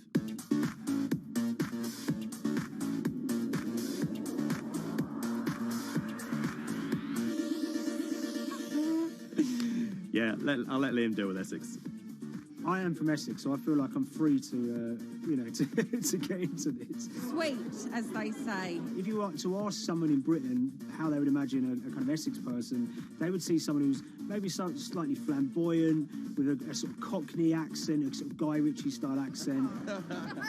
Not afraid to splash the cash, but it's probably pretty bright and has done well for themselves. Don't even make sense, does it? But, these guys, they drove around very nice Rolls Royces and Bentleys. They went to places like Marbella on holiday.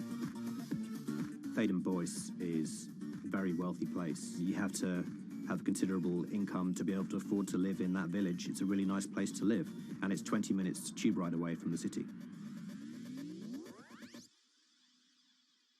Earlier in the summer, we have this lead, which is that there's this tiny firm called Vega Capital London, and they were the biggest winners from the biggest oil crash in history. Anyone that covers markets is going to be surprised about that. You're thinking your BPs of the world or your Glencores, but it's this tiny firm. And one of the big challenges that we had was actually finding out who worked with Vega Capital. It wasn't immediately obvious, and at first we had absolutely no idea. If you go to the Vega Capital website, it says it's under construction. If you do basic online searching, it's very difficult to find anyone who's publicly connected to the company. So inevitably, we're incredibly curious at this point. Like, who the hell are these people? The more reporting we did, the more it became clear that this group were connected socially as well as professionally. They went to weddings together, they played golf together, they would go on holiday together. We found out that a number of them were members of the West Ham Supporters Club in London. A few of them started companies together, so you could see all the connections between them and start to see a distinct group emerging. And it really just was this kind of shock that, this wasn't just like a hedge fund or a firm you'd never heard of. This was actually a group of buddies who all had the same experience on this day and had all made a huge amount of money.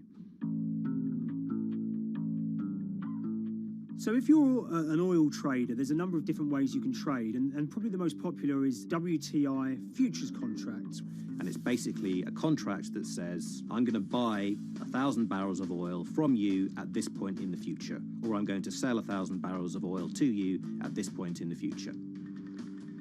It's actually just a financial contract to gamble on to predict whether oil is going to go up or down. On the 20th of April in Essex, there had been signals for a while that this was going to be an exceptional day in oil markets. And we know that some of them arose early and started their trading in the early hours of the morning while it was still dark outside. Essentially what they were doing is buying contracts that gave them an obligation to buy oil at whatever the price ended up at 2:30 p.m. So they're basically placing a bet that oil was going to fall throughout the day. But they're simultaneously selling lots of oil as well. And whether they make a profit and how much profit they make is the difference between what they buy the oil for and what they sell the oil for.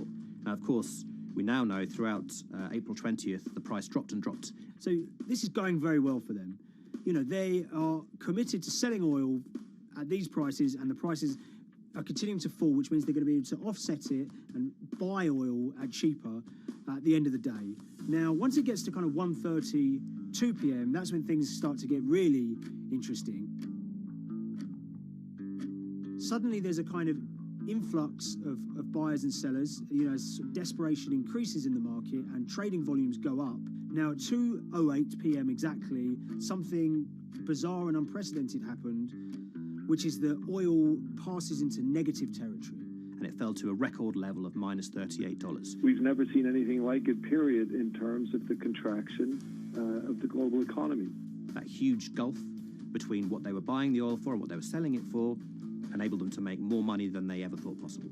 So their profit was the difference between minus 37 and all of these positive numbers on every contract they sold. The price of crude briefly hit minus $37 a barrel. For one group of traders operating from a small office, it was a very, very profitable day. It's important to remember this had never happened before in the history of oil trading. No one could have predicted it. I can't think of another example of where you enter a trade and you get paid on both sides. You get paid both to sell and to buy. It's unthinkable. One thing we know about the Cuddles Trading Arcade is that they were very comfortable taking large risks. And, you have to be clear, this was a large risk.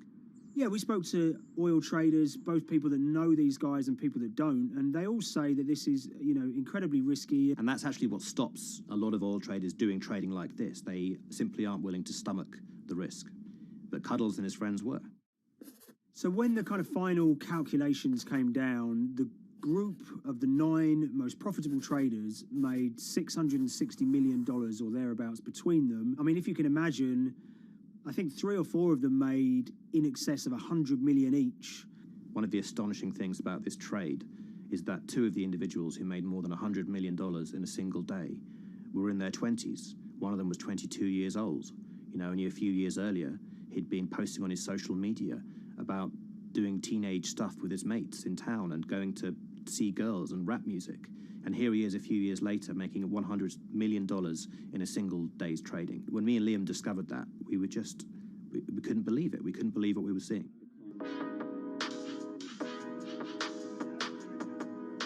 Oil trading is a zero-sum game. Anytime you're making money as an oil trader, someone else is losing it. Amongst the biggest losers were the investors in this Chinese fund, Crude Oil Treasure Fund. There were thousands of them, and they lost everything. Lots of people had put their savings into oil funds. They lost money that day. Big banks and brokers who sort of stand in the middle of trading parties, they lost money that day. And another interesting thing is that oil-producing countries like Kuwait or Canada, they sell oil as an average of the WTI closing price over the preceding month. So the fact that one of those numbers in that average was minus 37 meant, if you can imagine, countries like Saudi Arabia and Kuwait potentially lost a couple of dollars on every single barrel of oil they sold that month. Vega Capital's traders made such an extraordinary sum of money that it was inevitable there would be some scrutiny of what they did. But it wasn't just the sums of money they made. In the vital half an hour before the settlement price was set, they were by far the biggest sellers of oil futures in the market, which is an incredible thing to think about when you consider that the other participants in that oil market are going to be the world's biggest banks, oil majors, BP and Shell, and here you have a group of 9 guys in Essex who are having this significant influence over a global market for oil. I mean, I think you have to assume that if these guys had made $7 million or $10 million, they probably would be celebrating in Essex right now. But the fact that they made closer to 700 million has meant that they are facing understandable scrutiny. We wrote individually to all the Vega traders who did exceptionally well that day, and we got a letter in response from a law firm representing the group. The law firm was at pains to point out, number one, that they haven't been accused of any wrongdoing, that they all traded independently and separately, and they'd basically all made up their own minds that this was what was going to happen in oil markets based on publicly available knowledge, and decided to execute this trade. What I love about these stories is there's a real variance of opinion, and some people will look at what happened and think that must be dodgy. They all traded at the end of the day. They all made a huge amount of money while all these people lost. That's shocking. But lots of people say these guys are at acute disadvantage. They're in a market that's inhabited by, huge technology-driven funds and firms and oil giants that have got all the advantages in the world, and when you get a bunch of Essex geezers who essentially beat the market and find a way to make a huge amount of money, they should get a pat on the back, really, because that's the dream. Since this happened, a lot of the guys have stopped trading the monthly settlements that they'd done so well at in the past. Several of them have set up new companies. They've essentially gone very quiet. Any kind of social media presence they had has kind of closed down. By all accounts, they're, waiting this out. It's certainly too early to try and predict how the regulatory investigations are going to pan out. We just don't know. There's a number of potential outcomes for these guys. Potential punishments if there are any findings of manipulation against Vega or anyone affiliated with it.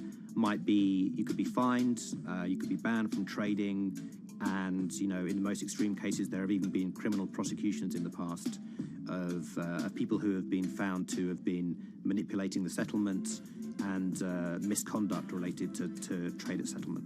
There are other outcomes too. One obvious one is going to be that they're able to walk away from this life-changing trade with all the money that they made, and celebrated as heroes in the trading community. That, they'll go down as legends.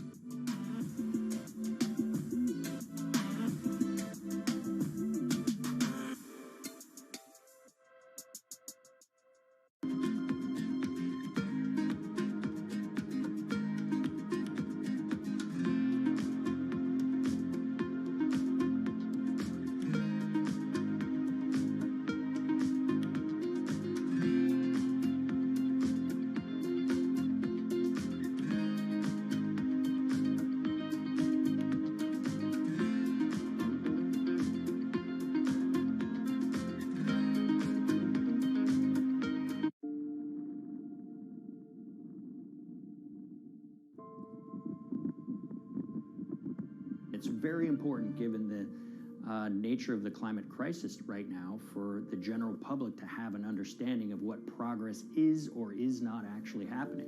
And I think many readers right now, they'll see these hundreds and hundreds of companies making these big, bold climate claims.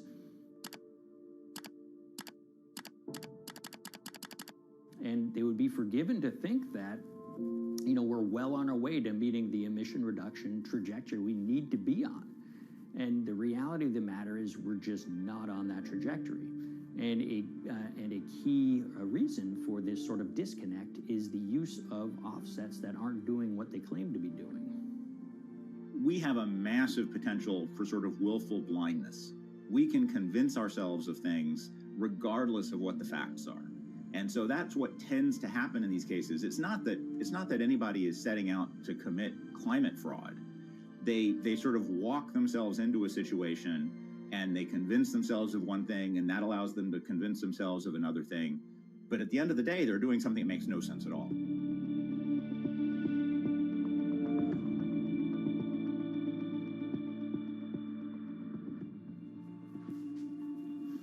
My name is Ben Elgin. I wrote the story about how the billion-dollar market for carbon offsets is setting back the fight against climate change. So one of the challenges in reporting on carbon offsets and trying to figure out what's going on is really finding good experts who have been steeped in this marketplace and are willing to candidly talk about it. One of the best people for this is a fellow named Mark Trexler, and I've been talking to him for more than a decade. My name is Mark Trexler. I've worked in climate change for the last 30 years. I was actually hired by the World Resources Institute in Washington to work on the first carbon offset project in 1988. In terms of defining a carbon offset, one of the beauties, so to speak, of greenhouse gases, sort of the silver lining of greenhouse gases, when you put up a molecule of CO2 into the atmosphere, it can be anywhere in the planet in 7 days. And therefore, if there's an option to reduce emissions on the other side of the planet, and you can do that very cheaply as compared to doing it in your factory, for example, then why not pay that person, that factory on the other side of the planet to reduce their emissions? Then you are, in a sense, offsetting your emissions, and the atmosphere doesn't really see your emissions anymore. So carbon offsets have been around for quite some time, and they were actually key with these international climate agreements, such as the Kyoto Protocol, which mandated the wealthiest countries reduce their greenhouse gas emissions. The treaty was signed on the 11th of December, 1997. Decided. The business community in general saw carbon offsets as a huge opportunity to comply with whatever policies and measures might be coming down the pike on climate change much more cost effectively. We've seen a huge surge in companies making big proclamations about how they're going carbon neutral or zeroing out all of their carbon emissions. We're going to reduce our carbon footprint to net zero. Unilever is committing to net zero emissions. We can achieve a net zero emissions world. We began looking at these corporate claims of dramatically reduced emissions, and we noticed so many of these companies were using carbon offsets to achieve these aims. And as we began to look at the carbon offset projects themselves, what we found is that the environmental benefits claimed by these companies are not actually what they seem to be.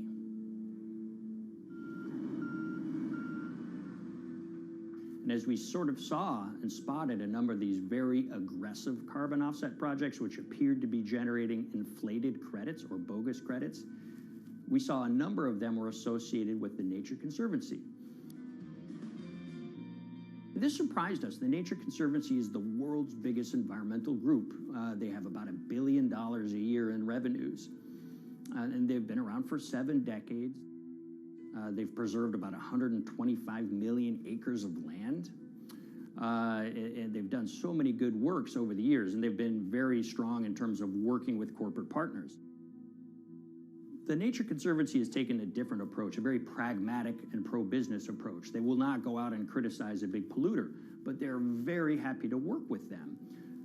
Some might say that, well, that's selling out, but others would say, and those at the Nature Conservancy would say, these companies have deep pockets. They can help fund important preservation work, and we have absolutely no problem working with them on this stuff. So companies are very warm, and they've partnered with the Nature Conservancy for many years. And yeah, it definitely lends a sheen of credibility to these projects. Here's 20 new reasons to visit Disney World this year. 1, 2, 3. If you look at, for instance, Disney, that's a sprawling company with theme parks and cruise lines that burn up diesel fuel. They have office buildings and television studios that consume electricity. So these companies are trying to make major reductions in their carbon footprints, but it's very difficult to change these fundamental ways their businesses operate. So Disney has been a big buyer of carbon offsets that are orchestrated by the Nature Conservancy. One of the projects that they buy from is called Pennsylvania Ridges. And that's a plot of land. Most of the land is actually about a 3-hour drive outside of Philadelphia. Interestingly, this land, 3,000 of these acres, was actually acquired by the Nature Conservancy in the late 1990s. This land was imminently threatened. There was a pending logging contract on this land. So they do what they've done so well for all of these years, which is they go out, they raise money from local philanthropists, and they go buy this land to protect it from developers and loggers. And at the time, according to an archived version of the Nature Conservancy's website, when they were proudly announcing this deal, they said, these threats have been abated because of this acquisition by the Nature Conservancy.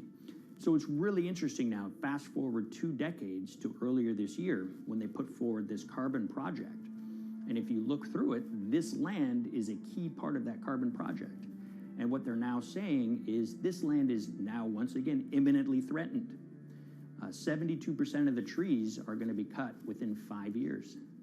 Now, this is just astounding because this land is owned by the Nature Conservancy. They do not clear-cut land that they've bought through philanthropic donations. So this scenario that they've put forward to get carbon revenues is not really plausible. And what that means is when you have Disney coming in and buying these credits, when it eventually lowers its carbon footprint because of these credits, well, that won't be a credible or truthful claim by Disney.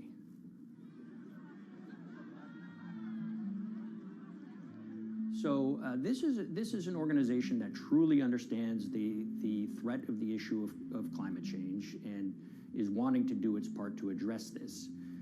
However, in this situation, it just appears their drive, which they've had for decades, to increase the amount of revenues that it can use for land preservation work. Nature Conservancy and many others see that the carbon credits as a pot of money that they can tap into to further their own benevolent aims.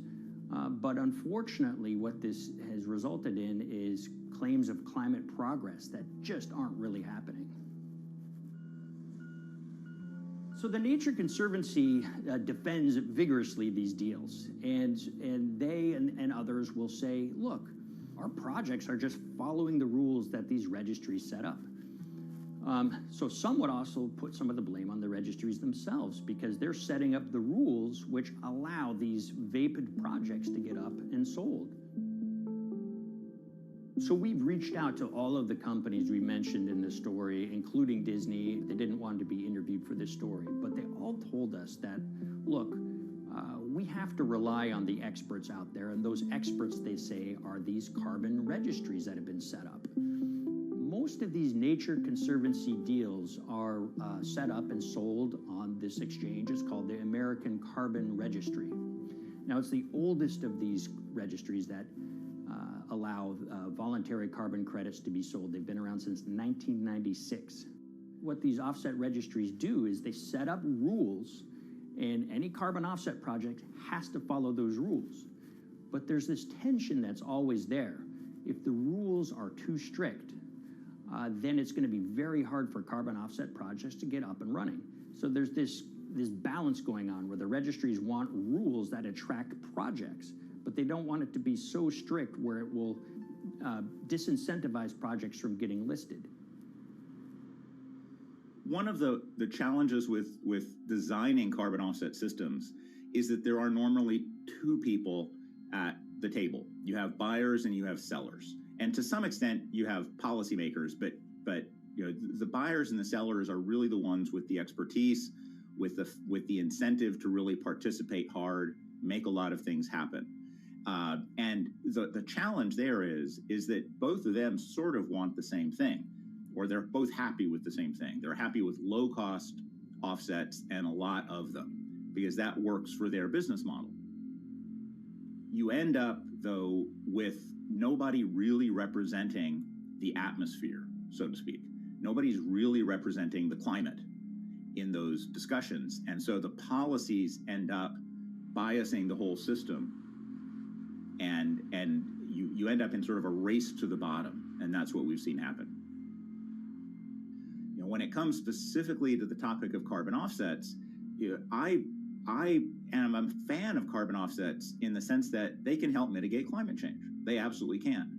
But, you know, if we're not going to do it correctly in a way that actually does help mitigate climate change, then it's nothing but a distraction. And, you know, after 30 years, you have to start wondering, is it really just a distraction? And that's really unfortunate, but that's where we are.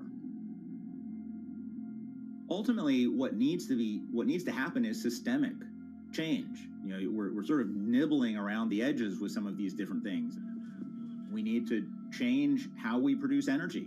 We need to change how we transport ourselves. We need to change what and how we eat. You know, we need systemic change associated with transitioning to a low carbon economy. A lot of what we're doing today is not promoting systemic change. It's sort of trying to stick your thumb in the dike to preserve the current system. And at the end of the day, that can't really work.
The Hyperloop. There's a good chance you've heard the name by now. This is the Hyperloop system. It can take people hundreds of miles in minutes. The Hyperloop, a series of tubes that would transport people in pods at ultra-high speeds over long distances. This is a remarkable new form of transportation that can whisk people from city to city in a flash. 29 minutes from New York to D.C., 30 minutes from L.A. to San Francisco. For years, we've been seeing these futuristic, utopian renderings of some cross between a spaceship and a monorail. But lately, the Hyperloop is becoming much more real. Yes. It was surreal to be even sitting inside a Hyperloop, and just even more incredible to actually be like riding down a track in something that was nothing more than a crazy idea 6 years before. Companies all around the world have been developing and testing the technology needed to propel passengers at speeds of over 1,000 kilometers per hour. But for many, speed is only the first step to unlocking the full transformational effects of a new mode of transportation. Fast is what we just sort of take for granted in the Hyperloop world. It's the network effects that really deliver the benefit. And that opens up a completely different scale of economic opportunity.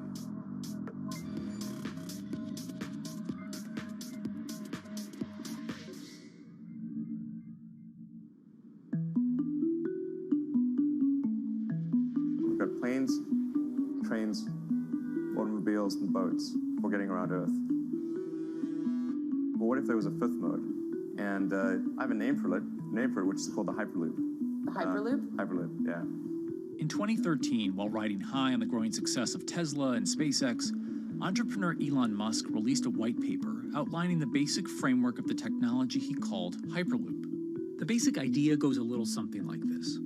A tube reduces the air pressure to a near vacuum-like environment. A Hyperloop pod is then suspended in the tube, usually by magnetic levitation. The whole pod can then be propelled forward. Because there's no traditional friction sources like air resistance or rolling friction that would push back against the pod, the Hyperloop is able to move at incredibly high speeds and do so fairly efficiently. Despite its futuristic name, however, the general concept behind Hyperloop is actually pretty old. In fact, New York City's first attempt at an underground public transit system in the 1870s was based on a similar principle. The pneumatic transit system was short-lived, however, only stretching one block and topping out at a rather leisurely 10 miles per hour. While Elon would make some 21st century improvements to this concept and bestow a very 21st century name, he wouldn't end up pursuing the technology itself, instead electing to focus his efforts on something a little bit deeper, literally digging the requisite tunnels via his boring company. It would take another billionaire industrialist who dabbles in spaceflight. No, wait, not that one. Yeah, that's the one. After Richard Branson would make a large investment in the company Hyperloop One, it would be renamed to Virgin Hyperloop. What we've always been trying to do as a company is show that this technology could work, that it could be made safe, and that ultimately it's something that's happening in the next couple of years, not the next 20 years. Josh Geigel is the co-founder and CEO of Virgin Hyperloop. In a familiar tech startup story, he's seen the project go from a garage to a large-scale testing facility outside of Las Vegas.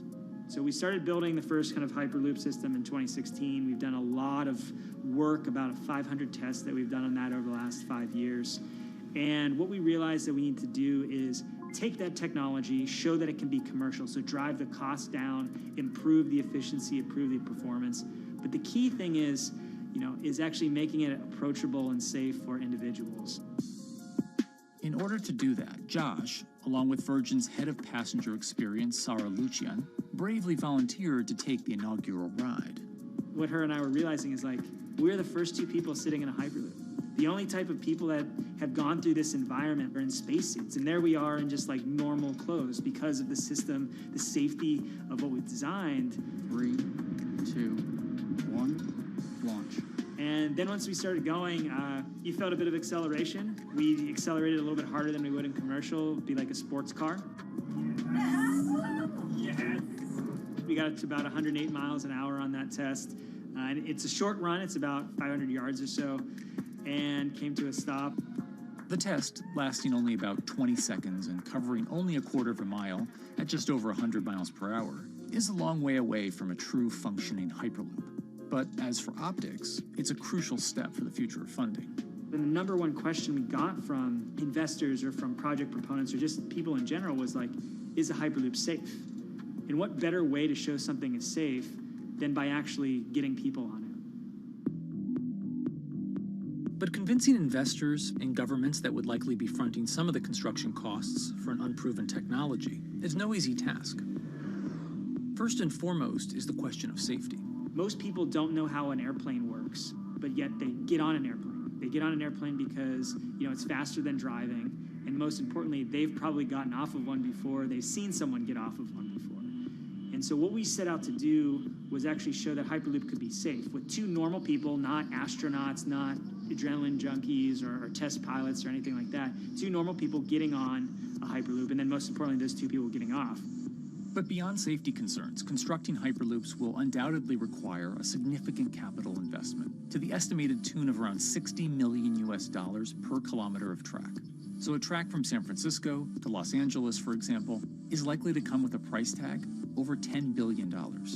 And before large governments are willing to come in and front those costs, investors who are funding Hyperloop development must accept it as a long-term mixture of technology and infrastructure investing. Investors that are used to short returns because you're developing apps or something to that effect, those aren't the investors that really get excited about Hyperloop. What you start to see is the people that are looking at platform technologies, right? So this idea that because the smartphone existed, Uber could exist, right? So who are like the Vanderbilts of this century? And that's the part where you're going to get a lot more no's than yeses. But those people that have the ability, the fortitude to stick it out, to see the game-changing platform here, those are the people that we're looking for.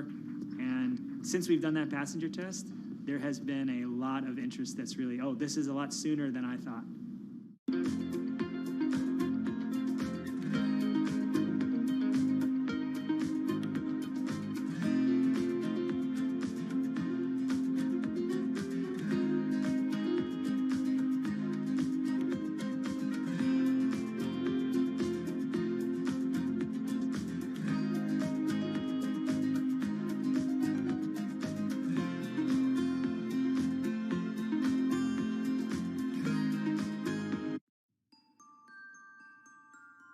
Envisioning the ripple effects of what Hyperloop could achieve, though, is fairly challenging at this stage of development.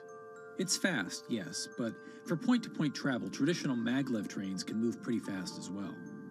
And outside of China, South Korea, and Japan, even those haven't seen much adoption elsewhere due to the high costs and questionable profitability. The Shanghai line in China, for example, loses around $100 million every year. Hyperloop companies, however, believe they can offer something different than traditional railway lines. My name's Alan James, and as far as I know, I'm the only guy on the planet who's written a government-level business case for 300 kmh conventional high-speed rail, 500 kmh maglev, and 1,000 kmh Hyperloop.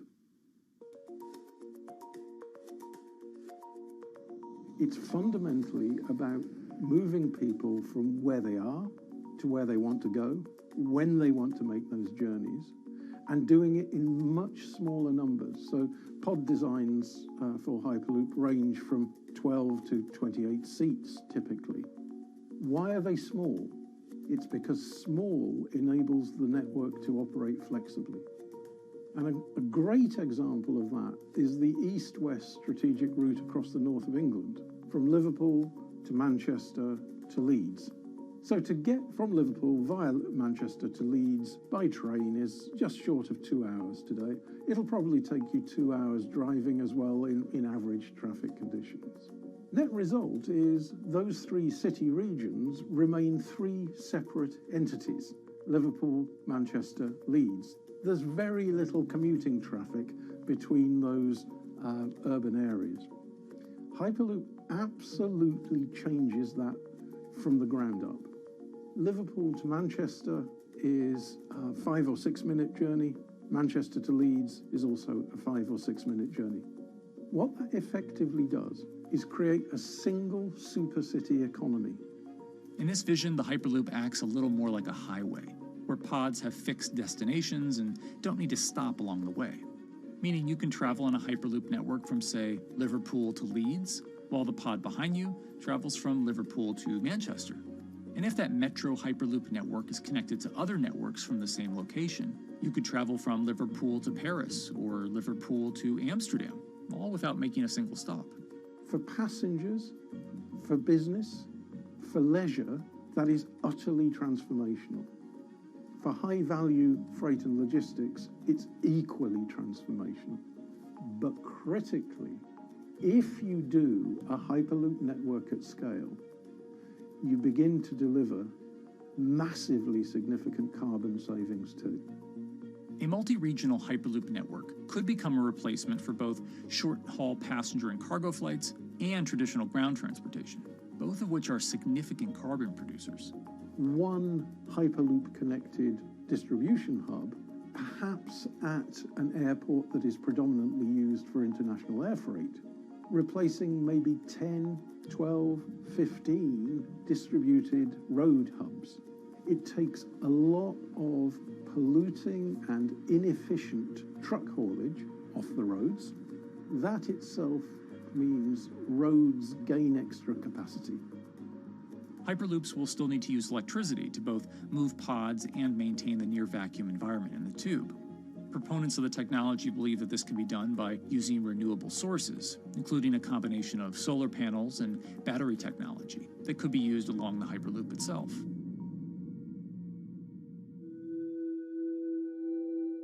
But even with all multipliers of time and carbon emission savings that a Hyperloop network may provide, the investment capital required to actually build such a network becomes even more economically and politically daunting. Committing doesn't mean spending billions on day one. Committing means, how do we phase it?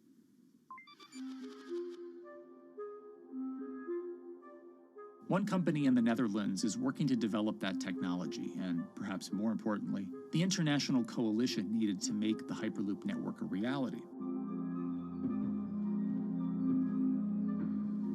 So we are here in Europe's first full-scale Hyperloop test facility, where we can already prove every conceptual technology of the Hyperloop. This is Tim Houter, a co-founder and CEO of Hart Hyperloop, headquartered in the city of Delft. And while this testing tube might not seem as large as others, inside is a key technology to create the on- and off-ramp type infrastructure of a Hyperloop network. That is, a lane switch. That's something we can already test here. You can actually see it here, that the track is diverging from one track into two. That makes it possible to eventually split up the Hyperloop track in two sections. And in that sense, you can create a complete Hyperloop network that in the end will make it possible to travel, for example, over a whole continent. Take Europe, for example, with the same ease as you can now travel with a metro in a city. The nice thing about this magnetic levitation system that we've developed is that there's absolutely zero moving components in the track. So for example, if you have to do a lane switch, all you do is that the tube basically splits up, and statically the tracks also split up. And whenever the vehicle enters a switch, it either pulls itself to the right with its magnets, or it pulls itself to the left with its magnets.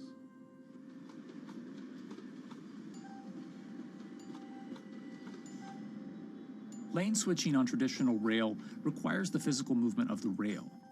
Even modern magnetic levitation tracks use lane switching techniques in order to transfer trains from one track to another. And this is a very crucial element, because this is the thing that limits the capacity and, in the end, the usefulness of the rail network. Because the moment that a track is switching, that means that at that moment you are creating an unsafe environment for the trains behind it. So you need a lot of space between trains. But in a Hyperloop, because you have no moving components in the track, all the vehicles can be much closer to each other. You can achieve a very high frequency and basically have your vehicles moving and merging in and out of the network very much like a highway. For now, though, Hart's physical testing has been limited by the size of their tube. Because the test track is only 30 meters long, they haven't tested this lane switch at speeds greater than 20 kilometers per hour. However, the company is working to build a new test site where it plans to increase that testing speed to 300 kilometers per hour. We're now in a phase where we have proven most of the most important technologies in the test facilities that we already have. And we have also demonstrated the viability and the feasibility of a network. If you look at all the subsystems that it consists of, most of those are proven systems, already demonstrated in lab conditions. So we don't really believe that the technology itself is going to be the biggest challenge. Because for all Hyperloop companies out there, actually building a Hyperloop system requires more than just a good product. We're talking about the safety aspects, we're talking about integration into the environment, we're talking about the social aspects. Do people feel comfortable traveling in such a system? So it's about all these different aspects, and the complexity is really getting all the different stakeholders that are relevant and that do need to contribute to bring this to market, to get them all following the same roadmap.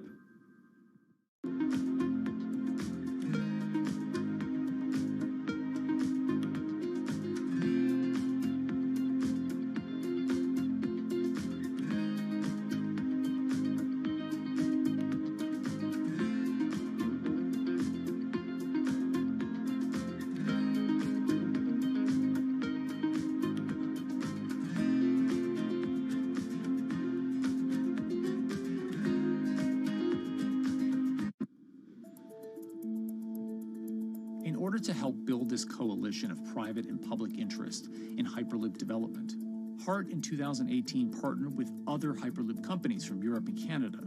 The goal was to define, establish, and standardize the framework to regulate Hyperloop systems. Right now we are working with all the Hyperloop developers together in setting up the first, let's say, structure for starting the standards drafting. One of the most important goals for HART is interoperability, which is essentially making sure the different systems can communicate with each other.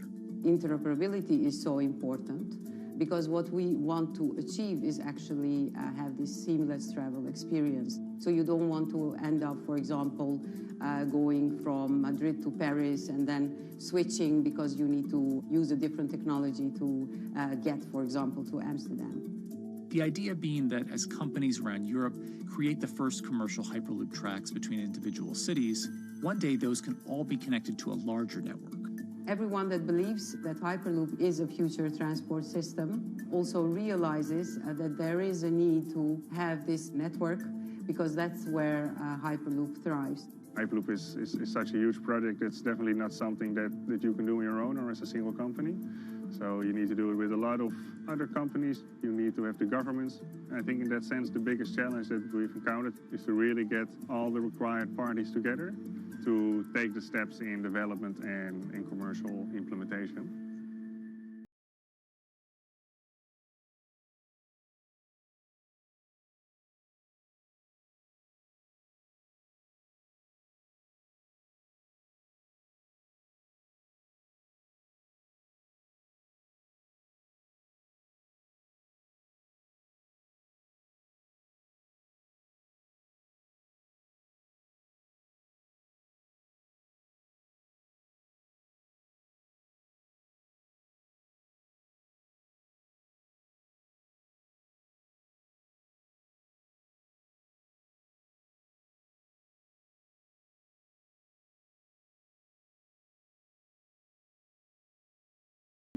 The idea that there's multiple Hyperloop companies, I think, is a redeeming aspect in the business.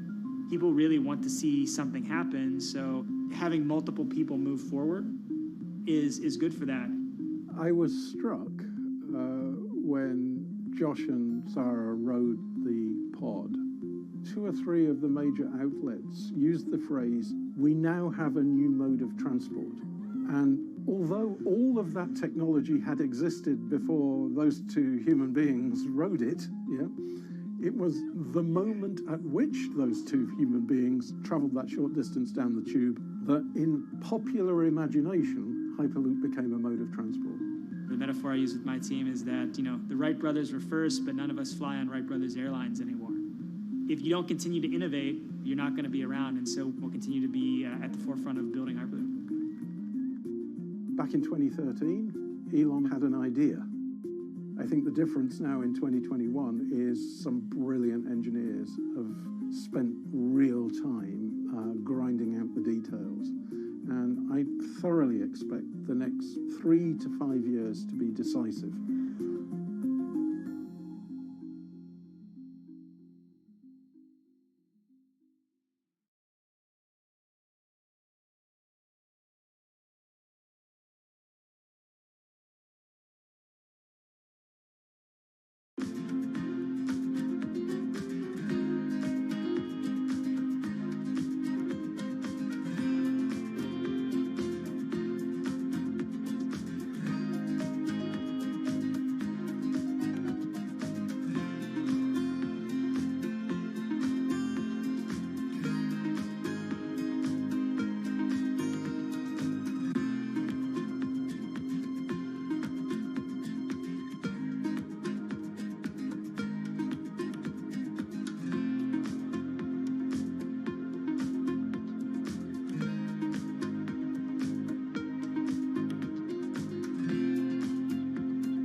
week, how hydrogen can transform our energy usage.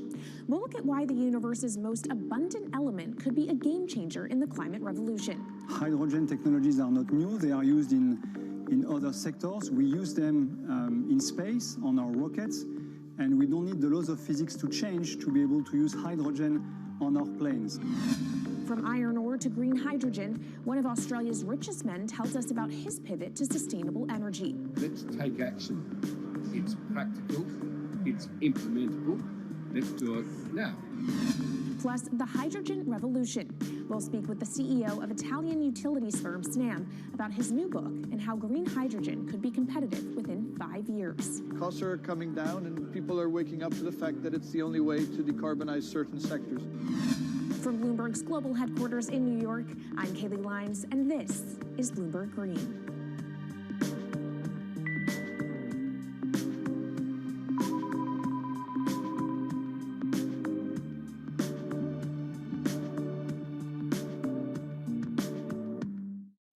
It's a new year, so here at Bloomberg Green, we're highlighting new solutions in the fight against climate change. And one of those is as old as the universe itself, hydrogen. It's the simplest element around, but could well be a game changer when it comes to turning around our dependence on fossil fuels. Today, hydrogen is used in the chemicals industry to produce petroleum products. It's also starting to be used in steel production, an industry under a lot of pressure to decarbonize. But it has far more uses as well, from powering cars to heating our homes.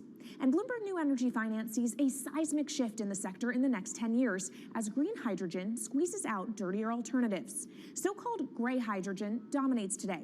But as renewable electricity gets cheaper and more accessible, so will green hydrogen.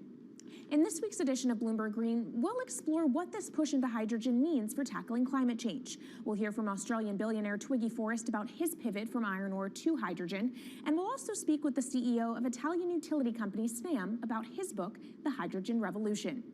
But first, what are we using hydrogen for? And why does it actually matter? Christine Lee Edwards explains. Hydrogen, the most plentiful element in the universe. On Earth, we find it mostly bonded to oxygen in the form of water, or in other gases known as hydrocarbons. Hydrogen gas, H2, burns hot and clean, making it an attractive tool in the race to net zero. But isolating hydrogen from other elements is no easy task. Today, the cheapest way to do this is via chemical processes that break up natural gas. This releases a lot of carbon dioxide.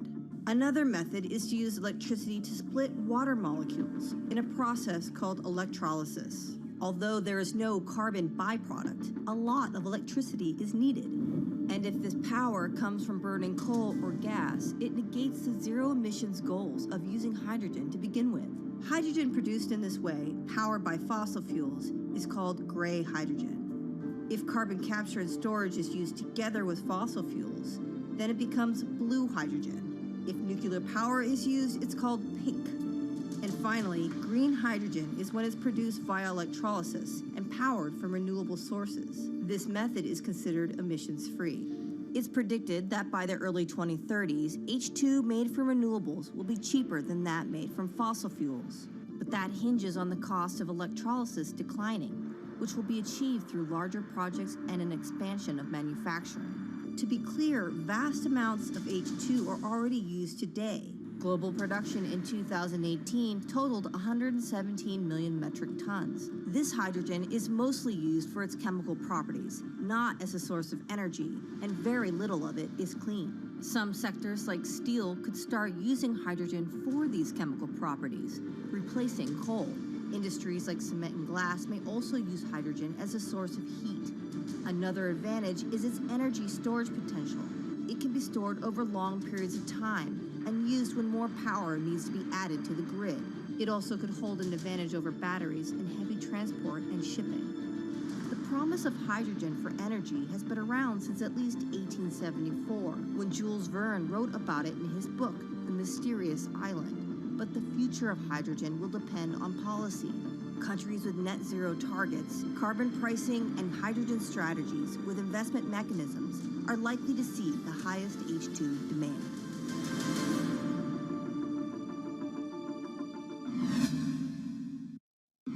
That was Bloomberg's Christine Lee Edwards explaining what hydrogen means for the energy transition. But how are businesses approaching the sector? Well, one of Australia's richest men is making a big play into hydrogen. Andrew Forrest, better known as Twiggy, made his fortune from iron ore, being the chairman, former CEO, and major shareholder in Fortescue Metals, one of the world's biggest miners. But after having made over $10 billion in profit from the metal in the last fiscal year, Twiggy wants to transform Fortescue into a clean energy company. He's been scouring the planet in search of investment opportunities in hydrogen and renewables. The firm plans to allocate up to 10% of its annual profits for green energy investments and is exploring projects across the globe, from Indonesia to Argentina.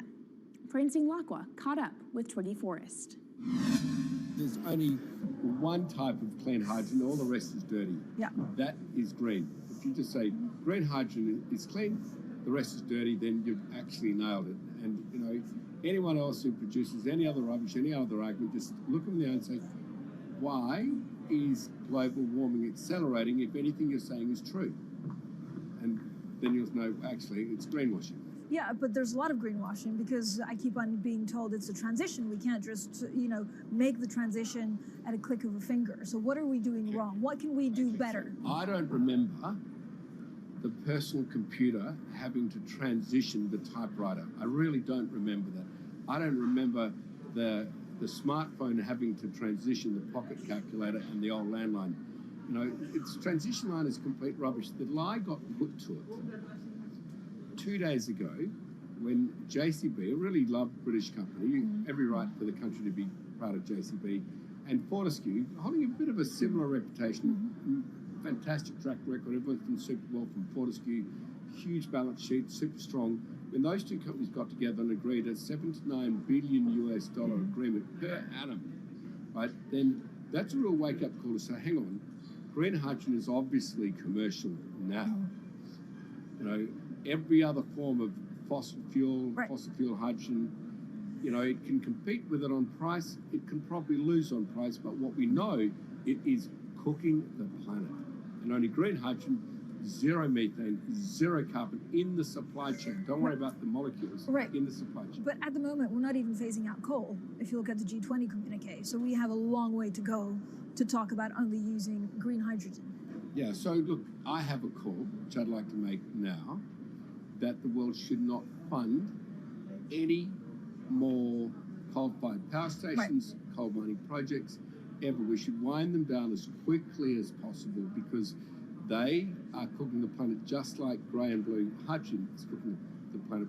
Yeah. You know, hydrogen, which is not made from renewable electricity, is releasing 10 to 16 times more carbon, let alone the methane, which is worse, than it is hydrogen. So we've just got to stop doing things which are self-harming under the guise of greenwashing. So why are leaders so slow? Even if you look at the appetite for ESG investments, they're growing exponentially, so are emissions. So where are we allocating capital? Okay, so take the recent G20. There's probably a reason why there wasn't strong action coming out of the G20 because people were not aware that major transactions between large companies were taking place now on green hydrogen, that actually this pollution-free all the way through the supply chain fuel was now being transacted at multi-billion-dollar scale. If they'd known that, I don't believe any sovereign leader or any energy minister or climate change minister could not take ultra seriously that green hydrogen is now here to stay. It's broken through. History has been made. It will never go back. Okay, what is the one thing that you would tell leaders today and business leaders? How do we transition faster than what we are now because we're at real risk of missing our targets? Oh, so that's really simple. You stop funding, you stop subsidizing, you stop using money into fossil fuels. It could be carbon sequestration, it could be fuel rebates, could be anything. Hundreds of billions of dollars getting ashed while we ash the planet on fossil fuel subsidies. Because we haven't had that renewable electricity, we haven't had that green hydrogen, we've kind of been pushed down. It's all sorts of excuses. Oh, it'll never be commercial. It'll never be supplied in the quantities we need it. You know, blah, blah, blah. Now we know, let's take action. It's practical. It's implementable. Let's do it now. okay, if we do it now, is there going to be a shock to the energy system? Is there going to be a shock actually to economically? And is it worth, not talking about transition, just going from A to B? Yeah, it's a fantastic question. A to B is the solution. Let fossil fuels do what fossil fuels do. Just burn their coal, burn their oil, burn their gas. At least they're pumping up carbon and methane into the atmosphere, honestly. Well, not that honest, because they don't measure methane, which is 90 times worse than carbon. But at least the carbon is being done honestly. Encourage the green hydrogen sector to come in really fast. Okay, it's there. There's renewable power all over the world. We now know how to make electrolyzers much cheaper, like 25% of the original cost. We know how to do that now. We don't have an excuse to get into it. Does it need to be cheaper than oil and fossil fuel for it to be viable worldwide? Well, right now it is. Okay, so let's just swallow that bit of financial data. Right now it is cheaper, and it's getting more cheap. It's the only fuel you know of which is declining in value. You don't have enough of it, right, to power the world? Yes. That's only because we haven't had policies to support it. If we had policies to support it 5-10 years ago, it would be everywhere. You'd see the global warming budget start to come down. Yeah. Now, we've got 5 or 10 years to make a huge difference. I need policy leaders all over the world to appreciate now, okay, big business is transacting with green hydrogen in multi-billion-dollar agreements. We now know it's here and it's here to stay. Let's spread it everywhere. Coming up on the program, the hydrogen revolution. We'll speak with the CEO of Italian utility firm Snam about his new book and why he thinks green hydrogen will be competitive in just 5 years. Plus, how are airlines working to become more sustainable? We'll look at how Airbus plans to step up in the climate fight. This is Bloomberg Green.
From Bloomberg's world headquarters in New York, I'm Kaylee Lines, and this is Bloomberg Green. What will the world look like in 2050? Will global temperatures have stabilized, electric vehicles be abundant, and solar and wind power homes around the world? According to Marco Alvera, the CEO of Italian energy company Snam, that vision of the future could be a reality. And he says that hydrogen will pave its way. As he tells it in his new book, The Hydrogen Revolution, Alvera's moment of reckoning came in November 2018 when he tasked the Snam Scenarios team with studying how Europe could reduce its CO2 emissions to zero by 2050. Looking through the results of the study, Alvera said he was struck by how much hydrogen was in Europe's energy mix by that year. Beyond the abundance of hydrogen, the SNAM model also predicted that it would be the cheapest form of decarbonized energy for many sectors, and that it could be cheaper than today's prices for oil, coal, and nuclear power. Our Maria Tadeo spoke with Alvera at COP26. It's happening all very fast. We see the cost of hydrogen coming down a lot. Hydrogen will play a big role in the energy mix. I don't know if it's going to be 15 or 25% of a fully decarbonized energy system, but it's going to be big. Costs are coming down, and people are waking up to the fact that it's the only way to decarbonize certain sectors, the so-called hard-to-abate sectors. And you say it's the only way and the costs are coming down. Where do you see prices moving? Because a lot of the reticence at times has to do with the pricing, that some argue, well, it's still not the cheapest option on the market. So when I was first working in hydrogen in 2004, it was costing $1,000 per megawatt hour. 2010, 600. Today, 100, and we see it going down to 50 in 5 years' time, and to going down to $25 per megawatt hour in the next 10 years or so, which is a quarter of where it is today. That's really because renewable energy, and we're talking green hydrogen here, renewable energy costs are falling, but the cost of making the electrolyzer, which is the kit that you use to convert solar or wind energy and water into hydrogen, the cost of this kit is falling a lot because it doesn't really exist on an industrial scale. So as we build up capacity, we industrialize it, we standardize it, and we squeeze costs out. That's really the cost trajectory. And for that, of course, you need demand, however, for governments and also institutions to kind of buy into this idea that it is the future and we want to invest and create infrastructure. What are they telling you? When you speak to governments, when you speak to officials, are they keen on this? They're very keen. So the Department of Energy shares our view in the States of getting to below $1 a kilo, which is $25 a megawatt hour. The European Union has a hydrogen strategy, which is very clear, and several member states have the same. Chile wants to export a lot of hydrogen. China's big on hydrogen. Australia's very big on hydrogen. Japan is blending already hydrogen. So I would say the world is now really focused on this because it's the only way to store energy for a long period of time economically is to convert it into either a liquid or a gas. And of course, you talk about the price, but the other big component is the volume. You know, how big can you go? Where do you see that on a time scale? So wherever it's sunny or windy, you can produce very cheap hydrogen eventually. And so compared to oil and gas, which are concentrated in few parts of the world, it's going to be very democratic from that point of view. So every sunny place, every desert, every ocean wind can be turned into hydrogen that we can put on ships, in pipes, and really start trading it around the world. So it's going to happen a lot faster than a lot of people think. So, and when you say a lot faster, what is that in time? As I said, $50, which is essentially oil parity within 5 years. And then, depending on how quickly we ramp it up after that, we could get to $25, which is coal parity before the end of the decade. And in big scale. In big scale, because once you get to coal parity, that's the only way we're going to get China and India to stop burning new coal. We have businesses in China and in India, and I see a lot of hydrogen development, a lot of renewable development in both countries. The India announcement was incredibly strong on 2030. Some people were upset about the 2017 net zero deadline, but when it comes to 30, he announced a big commitment to get to 50% renewables. Were you surprised by it? I was surprised that they would make it so explicit, and even the net zero is a big thing for them. And so I think it will happen faster than 2070 because of the falling cost of renewable and hydrogen. India's burning 80 gigawatt of oil, of diesel, to keep the lights on. So there's an immediate opportunity there, and we're very interested in working that country. And with regards to China, perhaps the fact that we haven't really seen them active, I guess the diplomats are working on this, but we haven't really seen the leadership. It's going to be technology, it's going to be industry. I think China has committed to a net zero, which is very important. At the G20, China was clearly behind the 1.5 degrees. So I think a lot has been achieved between the G20 and COP, and I think what's really important is to see in the coming years how quick. It's in our hands to make part of this happen in 5 years, or it could otherwise happen in 15, 20 years. It's about building the project. The capital is there. We saw how many trillions of dollars are already committed. What's missing is really the projects, and that's where companies like us step in. Marco Alvera, CEO of SNAM there, speaking with our Maria Tadeo. Let's turn now to the aviation industry. It's a big contributor to global greenhouse gas emissions, and it's under pressure to change that. In October, the International Air Transport Association, a trade body representing airlines, approved a target of achieving net zero emissions by 2050. To achieve that, many airlines in the US and Europe are looking to buy sustainable aviation fuel made from renewable sources like used vegetable oil. Initiatives like these are pushing plane makers to come up with some radical new aircraft that will eventually cater to our growing appetite for travel without hurting the environment. We took a look at how Airbus, the world's #2 aircraft manufacturer, is stepping up to the challenge. How long until we can fly emission-free? Airbus says it's more confident by the day it can be done by its 2035 target. Airbus's CEO spoke about its ambitions for hydrogen-powered planes at the company's summit in France. The physics works. Hydrogen technologies are not new. They are used in other sectors. We use them in space on our rockets, and we don't need the laws of physics to change to be able to use hydrogen on our planes. So every day we become more confident, but we think we need to have a plane, we need to have the right fuels, the hydrogen available in the right quantity at the right place at the right time, and we need the regulations to be ready. So we really need the work and the collaboration of many people around the globe to make it happen on time. But it could be a long wait until green passenger jets go mainstream. Larger aircraft with more than 150 seats are not expected to feature globally until about 2050. That means manufacturers and airlines today are under growing pressure to ramp up short-term innovations to cut their carbon. In the long term, meeting the ambitious plans for so-called green hydrogen means building a giant industry almost from scratch. To make that happen, British airline EasyJet is among those saying governments need to get involved and fast. Aviation's emissions over the last 3 decades leading up to the pandemic grew by about 80% to over 1 gigaton, and that's projected to double by 2050. According to Bloomberg NEF, about half of the airlines with the largest global market share have set net zero targets by that same date, nearly 3 decades away.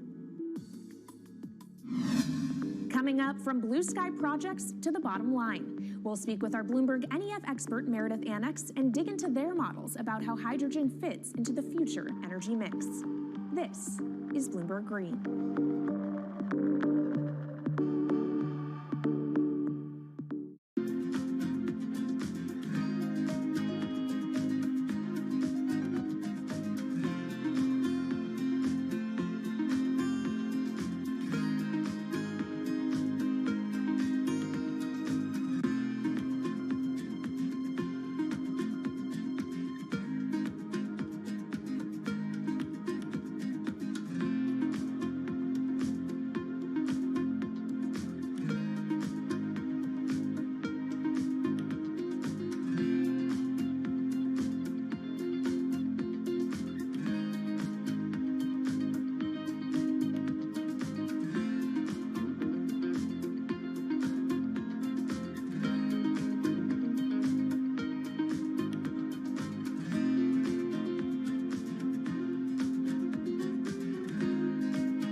From Bloomberg's world headquarters in New York, I'm Kaylee Lyons, and this is Bloomberg Green. Now let's bring in Meredith Annex, our Bloomberg NEF hydrogen specialist, to talk more about how hydrogen could change the energy landscape. So Meredith, what place do you think hydrogen is likely to have in the future energy mix globally? Hydrogen's this incredible solution for us as we look to decarbonize because it's a perfect solution in areas that are hard to electrify. So where we like to think about hydrogen playing a role, it's in things like heavy industry, especially where you need a feedstock as well as energy source. and in things like dispatchable power, long-haul transport, maybe even shipping and aviation.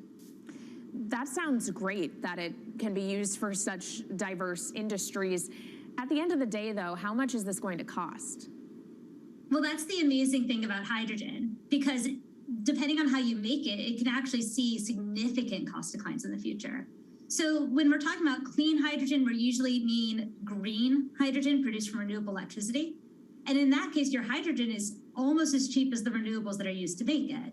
So if you're in a place with really good renewable resources, you'll be able to have cheaper hydrogen. But even in places with less good resources, we think that hydrogen can be cheaper than $1 per kilogram, which is the price of unabated hydrogen today, and around $8 per million BTUs for those who prefer to think in energy units. And that can be achieved anywhere in the world by 2050, we believe. All right, so let's talk about kind of the pros and cons list. I don't know where cost fits into that, but what are the advantages to hydrogen over other renewables, and then what are the drawbacks? Yeah, main advantage is the fact that hydrogen can serve roles that electrons struggle with.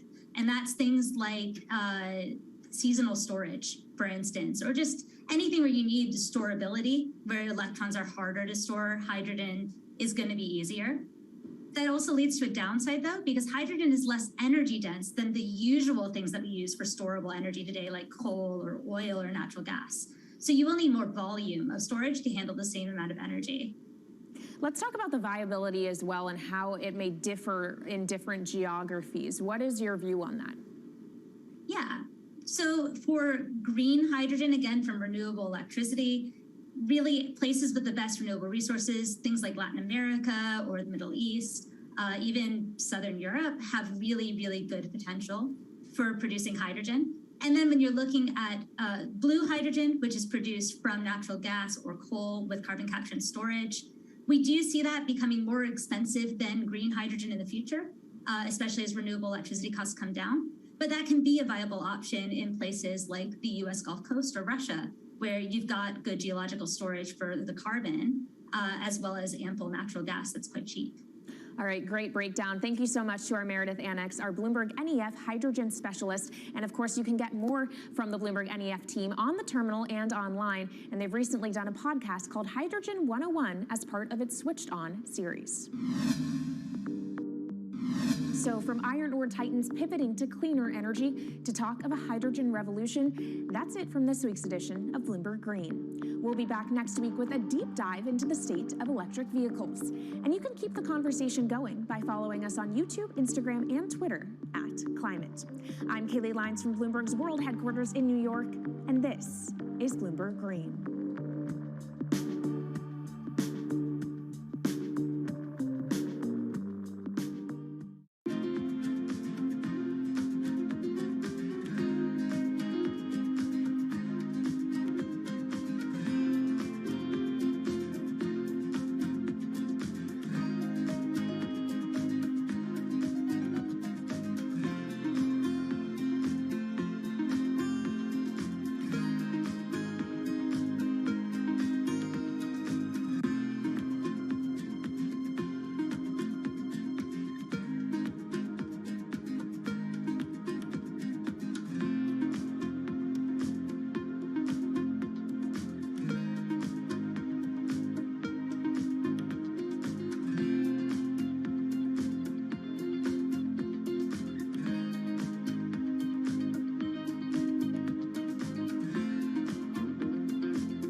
great sci-fi art of the mid-20th century teased a vision of the future with one distinct element in common: a life for humans in outer space.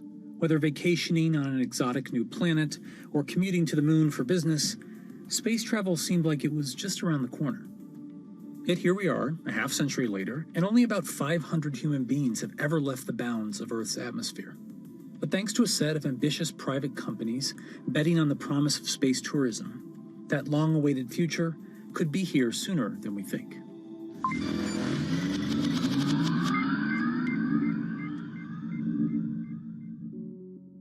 For most of the history of spaceflight, governments have been the prime force behind nearly every aspect, from planning to funding to crew selection.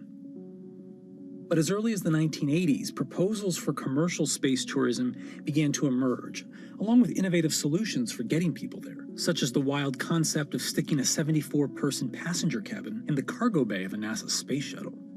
Although various non-astronauts have been selected for missions over the years, true space tourism didn't happen until 2001, when an entrepreneur named Dennis Tito coughed up an estimated $20 million to hitch a ride with the Russian Federal Space Agency for a week-long vacation aboard the International Space Station. 20 years later, we're seeing a new contender in this final frontier of tourism: private companies.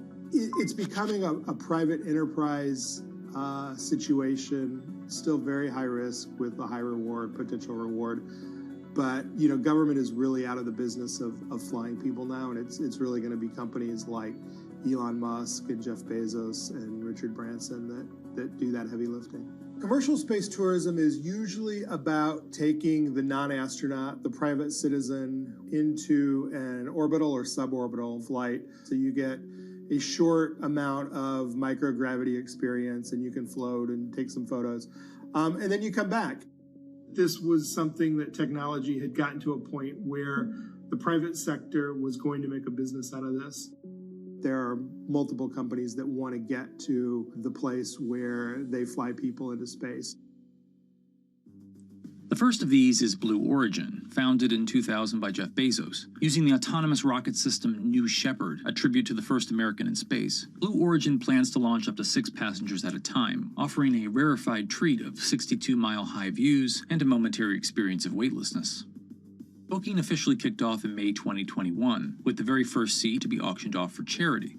Meanwhile, Richard Branson's Virgin Galactic has also been pursuing a viable form of suborbital tourism, aiming for a launch in 2022 once Sir Richard himself has taken a flight. I'm hoping to be able to go to space. I'd love to be able to coincide it with the moon landing and go to space. So I've got the whip on the team, and we'll see how we go. The company claims to have lined up over 600 seat reservations so far, including Justin Bieber and Leonardo DiCaprio. Virgin has projected that the final cost of the ticket will be at least $250,000, or roughly $50,000 for each of the 5 minutes or so of weightlessness that you'll get to experience. Although costly, both companies' offerings aim to make suborbital flight a regular form of adventure travel, eventually driving down costs at scale to expand the customer base beyond the orbit of celebrities and billionaires. The third major contender is Elon Musk's SpaceX, which has set its sights even higher on orbital flights, which are a whole nother level of complexity and energy and danger. When you go suborbital, if you're just going to go up above the von Karman line, which is 100 kilometers or about 62 miles, you only need to get up to maybe 5,000 miles an hour to get up there, and you go basically straight up and then straight back down. You don't have the reentry heating that you would see coming in from an orbital. So when you go orbital, I don't care if you're a baseball or a battleship, you've got to go 17,500 miles per hour, not just 5,000 miles an hour. The energies involved are much greater. By doing that, SpaceX has gone another level up, and that's what they're doing with the Inspiration 4. Visit inspiration4.com for your chance to go to space. Inspiration 4 is the first planned all-civilian mission into orbit, slated to launch in late 2021. The crew will bring their own set of diverse perspectives and backgrounds and experiences to test how a group of different people, namely people who aren't professional astronauts, could fare in space. Until now, astronauts have had to be physically perfect, and this mission is changing that. And so I feel incredibly honored to be representing those who aren't physically perfect. At age 10, I was diagnosed with bone cancer, and I was treated at St. Jude Children's Research Hospital. And I spent a year there undergoing intense chemo and also surgery that ultimately saved my leg. I now work at St. Jude as a PA, a physician assistant, and I work with leukemia and lymphoma patients. The kids we work with are so brave, and they are very excited to watch me go to space because this is showing them that, you know, they're capable of doing this as well. Haley, along with 3 other crew members, will spend 3 days in space, orbiting the Earth every 90 minutes before landing back off the coast of Florida. Well, when you think about access, the first astronauts for the United States came from the test pilot side. And so women weren't allowed to be a part of that. We have somebody in their 20s, somebody in their 30s, somebody in their 40s, and somebody in their 50s. And so there can be access in all kinds of ways, whether you're talking about age, whether you're talking about gender, whether you're talking about race and ethnicity, and all of those things. The first time, you know, people are going up into space and not sent there by a superpower like the United States or Russia or China, well, that's like really significant. And, you know, you've got to, you know, be very thoughtful about it. The whole game plan right now is to make space like really affordable and, you know, accessible for everybody so that you can have fishing buddies going to space someday. But the first is special. And so with that, we wanted to have, you know, a crew selection process that could make space available to everyday people. Getting to space is only the first step for space tourism. The next challenge is what to do and where to stay when you get there. Axiom Space is planning to launch the first segment of a new commercial space station in 2024. Their $2 billion project, called Ax Station, will become the first free-flying private international space station. Or, to use a more consumer-friendly term, a space hotel. Axiom isn't the only company out to make your space stay a little more comfortable. Bigelow Aerospace has been building what they call expandable habitat technology, like their B330, an inflatable pod module that expands once in orbit. There's even one attached to the International Space Station right now they've been testing. And you take it up and it's rather small, and then you inflate it, and it seems to be working very, very well. This is likely to be the first kind of tourist hotel that you're going to see up in space. First of all, it's easier to carry instead of this giant tin can with all of that. The inflatables are lighter. You can just blow them up, and they get a nice big size for about, you know, less than half the weight probably. But even as space missions become accessible to civilians, the risks of going into space are incredibly high. And you could die 1,000 ways that we can think of and 1,000 other ways that we can't think of. This is Michelle Hanlon. She's a space lawyer at the Mississippi School of Law, focused on protecting humans in outer space. Now, I'm not an attorney for any of the space tourists, so I haven't been privy to their private contracts. But I can tell you that the FAA requires certain waivers to be in those contracts. So, for example, the FAA says, well, we're not going to make you make your spacecraft to a certain safety level. We are going to make you, spacecraft operator, make sure that you inform your space tourists of all of the hazards that you know of. I'd imagine a very long waiver, all the ways you can die in space. And you have to understand that there's health risks, and you have to indemnify the US government if you are launching from the United States. So those are things that we know a space tourist has to sign and has to waive. So now let's go back and think about our space flight participants. The FAA calls space tourists space flight participants. They don't call them astronauts. Why is that important? If you're not an astronaut, there's no obligation to rescue you if something goes wrong. It's a lot of money to set up a rescue launch. If it can even be done, it's something really important to think about, and that difference as we cross this threshold from having astronauts in space to having real people like me in space. And when we are able to make it to space reliably enough, there's still a host of other legal and ethical issues to consider before space tourism can truly take off. There are so many gaps in space law that we are going to have to put in a lot of sort of basement ideas. And so, for example, the Outer Space Treaty is a treaty that offers principles and guidelines for state activities, for the activities of national governments. It doesn't talk about private entities. It doesn't talk about humans in space. So now if something goes wrong, so let's think about all the times hotels on Earth are sued, right? So slip and falls. You step on something in the bathroom, you sue the hotel, and it becomes a private lawsuit. because of the vagaries of international law, if something happens in space, well, boy, you can sue the state that launched your spacecraft, you can sue the company that brought you there, you can sue the hotel, you can sue the individual, you can sue every government related to that, because the way the Outer Space Treaty and the Outer Space Regime have set this up is that anything that happens in space first has to go through a diplomatic channel before you think about suing in a court of law. And so every single slip and fall in a space hotel is a diplomatic nightmare. And so we really need to figure that out before we start sending a lot of people there. You think about human rights in space. Here, we don't think about a human right to oxygen because it's kind of all around us and free. It's not in a space hotel. So what happens if something happens and the oxygen depletes? Who gets the oxygen first? And then, of course, let's not even think about the labor. How do you treat your labor in a space hotel where that person may be there for 2 or 3 years without coming back to Earth? So a lot of things to think about. Space habitats are more likely in the near future to focus on research missions and be a home for experiments that can't happen as easily back on Earth. Space hotels, I think they garner a lot of headlines and a lot of news, but at the same time, that's not the first thing that you're going to see happen. They don't offer the compelling business case, I think, that you'll see from a place that wants to manufacture pharmaceuticals or a new type of crystal or some type of filament or fiber optic cables and other things that you can do in microgravity. The things that are actually, a high value finished good, when you get that back to Earth and you sell it for a very, very huge profit margin, that's what's likely to happen in space, as opposed to having a real estate platform that you sell to a tourist. A space hotel is really interesting, and it will probably happen, but it's not likely to be at the forefront of space commerce. Even if space hotels are right around the corner, don't get too excited about booking a trip in one. It's not a cheap ticket to ride to space, and it's going to be, millionaires and billionaires and that sort.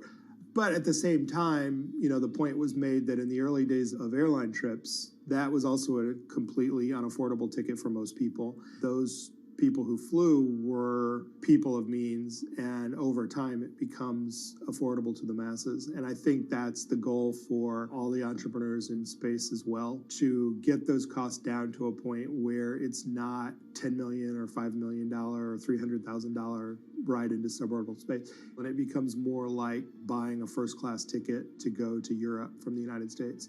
So that's the goal, and the question is, can we get to that point?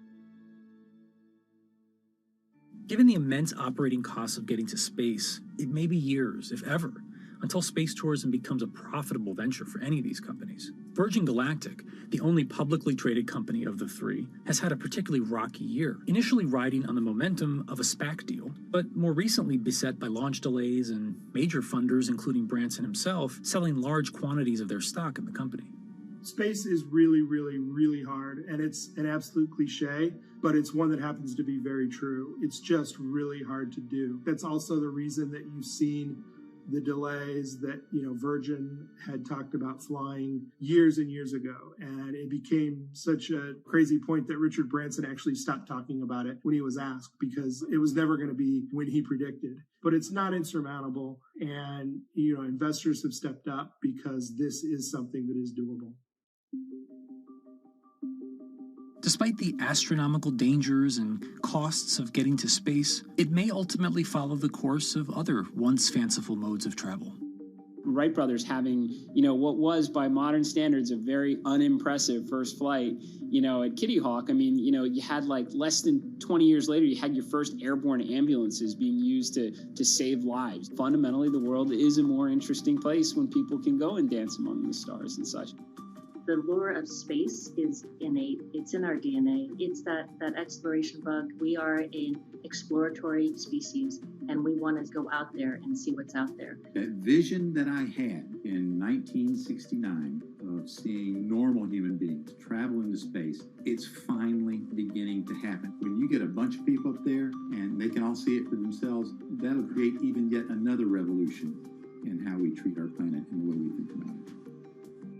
So while 2001 came and went without quite looking like Stanley Kubrick's ultimate space fantasy, 2021 might finally be the year we're catching up.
If you visit California, you might be inclined to go to Disneyland, or jump in your convertible and take Highway 1 up the coast, or maybe make a pilgrimage to Yosemite.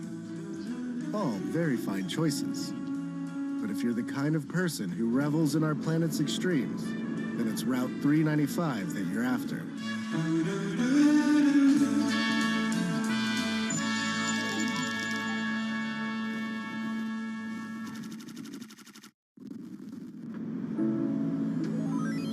This one glorious road will carry you from Death Valley's desert floor to sky-high views of Mount Whitney.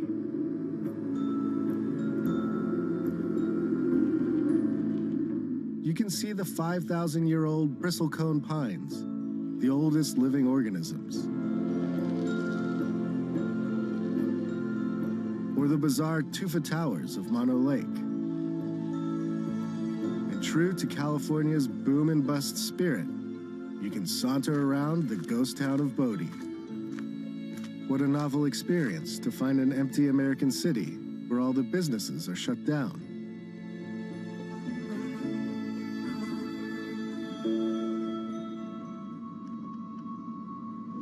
To do 395 upright, it helps to have a guide, and mine is a man named Jan, and his crew, Aaron, Let's tidy up first. and Lemmy, the hardest partying dog of all time.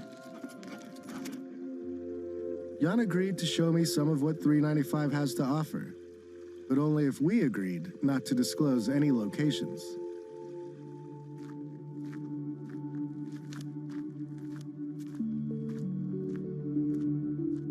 My name is Jan Srostra. I'm an industrial designer out of LA, and I spend a lot of time camping and a lot of time in the Eastern Sierra.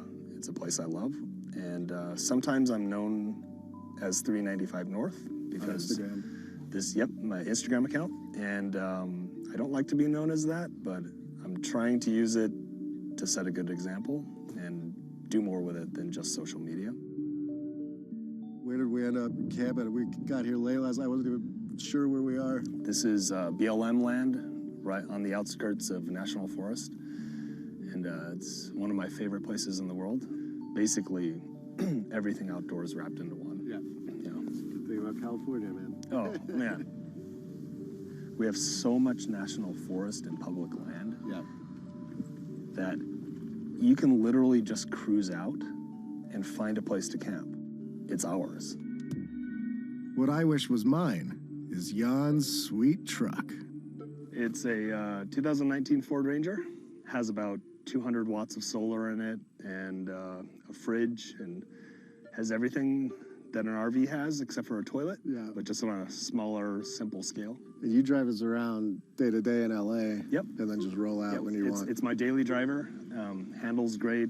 And then when I'm done with work, I can just bail and go camping. So the camper basically has only what I need. Think of it as backpacking with a car. Yeah.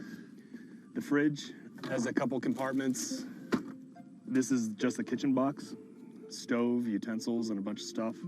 This one has just dry food. Then when you get inside, there's a bed. The bed flips up, so you've got tons of room in here. This awning is phenomenal. If you want to pull that over.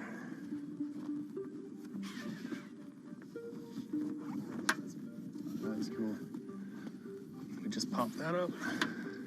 Sort of. So, home on wheels. Yeah. This is my vacation house. Dude, it's so nice, man. Even with his nomad lifestyle, Jan faces the same big question as the rest of us. Do the internet and smartphones have to ruin everything? When you find the super special, beautiful spots, is that you busting out a map and like looking where it might be cool to go, or is it word of mouth and just getting to know people, the locals? And if I see a dirt road, I just want to go down it. So a lot of it's just aimless rambling. It's a desire to just see something. Check that out. For some reason, it's more fulfilling than getting a recommendation from somebody. Or there's tons of apps and websites now, road trip apps, camping apps. They've proliferated. The knowledge is accessible on the internet, right? I used to fight the geotags, and I would get really pissed off. Like, why are you posting this place? It's gonna blow up, it's gonna get trashed. Now I've realized that you can't fight it. The internet has just shrunk the world. So we're not gonna stop it. We're not gonna stop people from going there. So I'm a lot more focused in conversation now with trying to set a good example. When you go, pick up your trash. When you're pooping out in the wilderness, don't leave your toilet paper on the top. You know, make sure you follow, good steps for leaving no trace. As a thank you for this quick guide to pooping etiquette, we made Jan, Heron, and Lemmy some tacos. And we all took in the night sky and knocked back a couple of drinks. Take that, Apocalypse.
The thing about good times and serenity in 2020 is that they're fleeting at best. After we split up from Jan and continued on our way, smoke started to envelop us.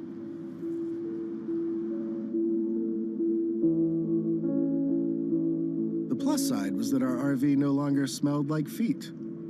The downside was breathing. My man David here suggested that we try and outflank the smoke by cutting through Yosemite. Without a reservation, we had to talk our way in. Yes, no stopping, no getting out, and Yeah, don't go in the valley. yeah, no problem. We just wanted to get through. It was a beautiful choice. Glad we got out of the smoke. Whoa, okay. But not quite as effective as we had hoped.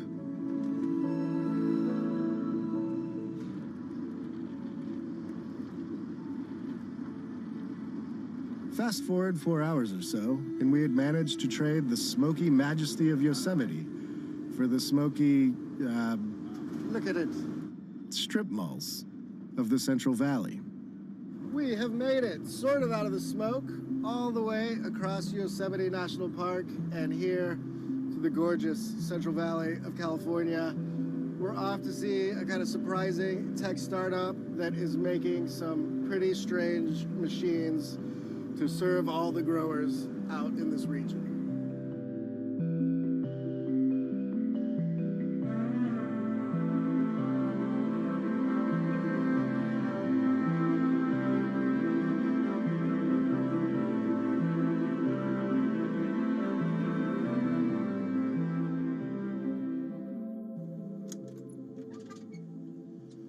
And we're here in this near Fresno. This is California farm country, right?